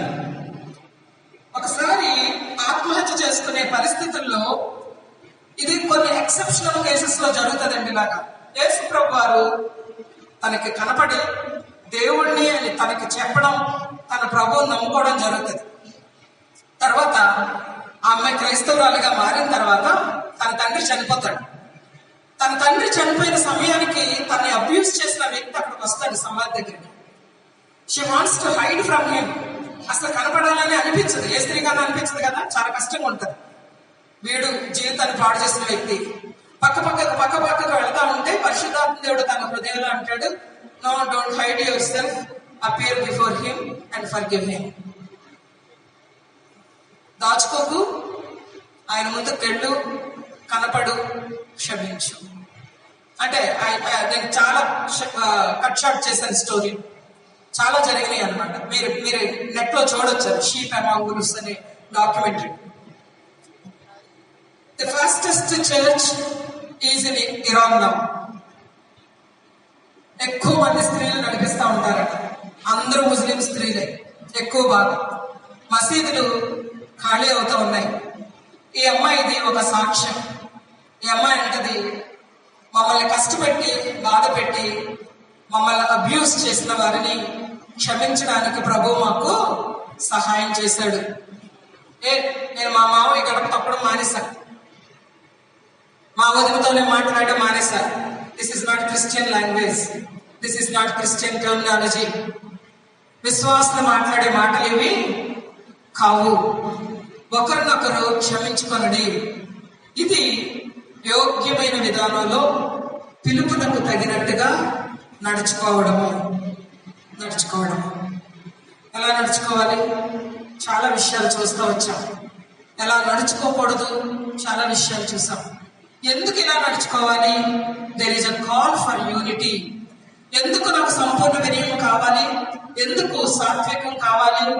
ఎందుకు దీర్ఘశాంతం కావాలి? సంఘంలో అది అవసరం. మీరు అలా నడుచుకున్నట్లయితే సంఘంలో ఆత్మదేవుడు కలిగించే ఐక్యతను కాపాడుకునేందు శ్రద్ధ కలిగిన వారే అంటారు. నీకు దీర్ఘశాంతం లేకపోతే సంఘంలో ట్రబుల్ మేకర్ గా అయిపోతావు. నీ వల్ల చాలా సమస్యలు వచ్చేస్తాయి. నీవు సంపూర్ణ వినయంతో మనం ఉన్నట్లయితే సంఘంలో ఐక్యత ఉంటుంది. సంఘంలో దేవుడు ఎవరికిచ్చిన కృపావరాలు వారు వాడుతూ ఆ యొక్క శరీరం క్షేమాభివృద్ధి నొందినట్లు ముందుకి వెళదాము. ఒకవేళ సంఘం క్షేమాభివృద్ధి నొందినట్లు మీరు ప్రవచన వరాన్ని, అంటే దేవుని యొక్క వాక్యం చెప్పడాన్ని నిర్లక్ష్యం చేస్తే గాలికి అటు ఇటు కొట్టుకొని పోవారే అంటారు. ఎఫెసు సంఘంలో నుంచే క్రీస్తు విరోధులు బయటకి వెళ్ళారు. అబద్ధ బోధకులుగా తయారవుతారు. యోధా ఇస్కరియోతు వెళ్ళిన మార్గంలో మనం కూడా వెళ్ళిపోతాము. ఇలా నడుచుకోవద్దు. అంధకారమైన మనస్సు వైపుకి, అజ్ఞానం వైపుకి తిరగొద్దు. కాముకత్వమునకు మన యొక్క శరీరాలు, మన కండ్లు, మన యొక్క డివైసెస్ ని అప్పగించొద్దు. అబద్ధం, దొంగతనం ఇవన్నీ కూడా వాడివి. వాడు అబద్ధికుడు, వాడు దొంగ, వాడు హంతకుడు. దుష్టుని సంబంధులు మనము కాదు. ఒకరినొకరు క్షమించుకుంటూ ప్రభు ఇచ్చిన యోగ్యమైన ఆ పిలుపుకు తగినట్టుగా నడుచుకుందాం. ప్రార్థన చేసుకుందాం.